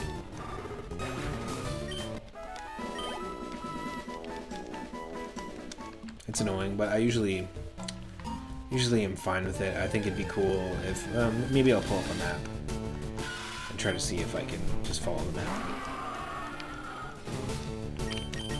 I don't think we have Repel. Although, maybe we have a Repel? Just from picking it up over time. No, but I'm gonna sell those. I don't want to just toss them. I just never use the X attack and X defend items.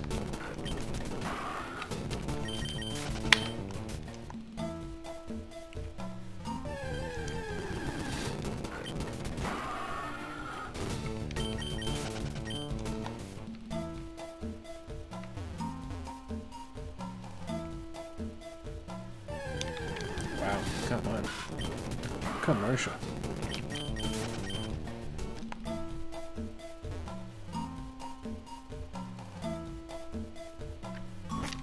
I feel good though. We started the stream and ended up doing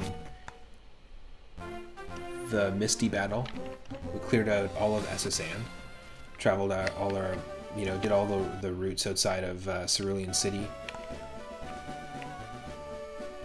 Explored all the areas we could. Did all of Diglett's Cave. Took on Lieutenant Surge. Lost some Pokemon, gained some Pokemon. Part of the whole Nuzlocke vibe. Thank you for the hydrate. Hydrates.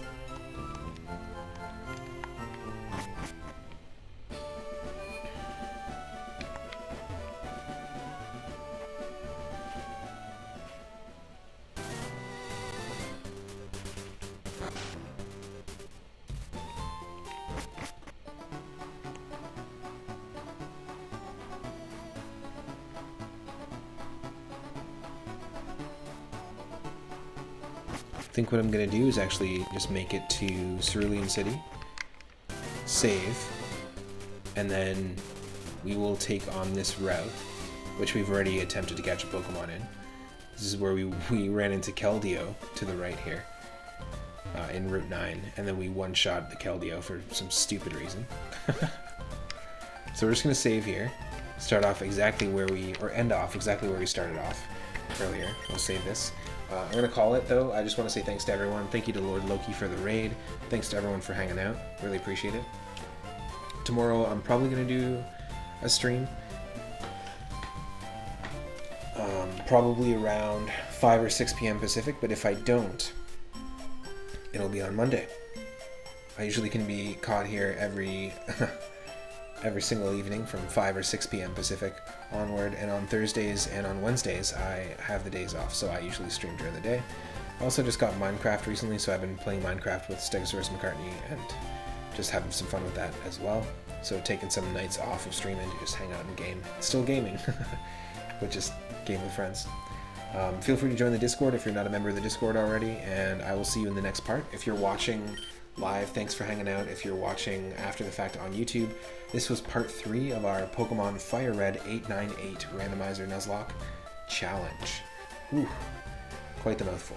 I will see you in part 4, and I think who we're gonna raid and pass the good vibes on to will be, let's raid our good friend SSJ Go1099, who's playing some Mega Man. I love that emote. Absolutely love that emote. Oh no, the Lurkipy. That's from Rathe. That's amazing. Oh, cool. And you got the glow squid too. You ended up implementing that. That's awesome. Love it. We're gonna raid Goten. We're gonna also shout out Squidville Live one more time. Shout out Lord Loki one more time. Shout out Itorama one more time. Thanks everybody. Let's go hang out over on Goten's channel, and I will see you tomorrow.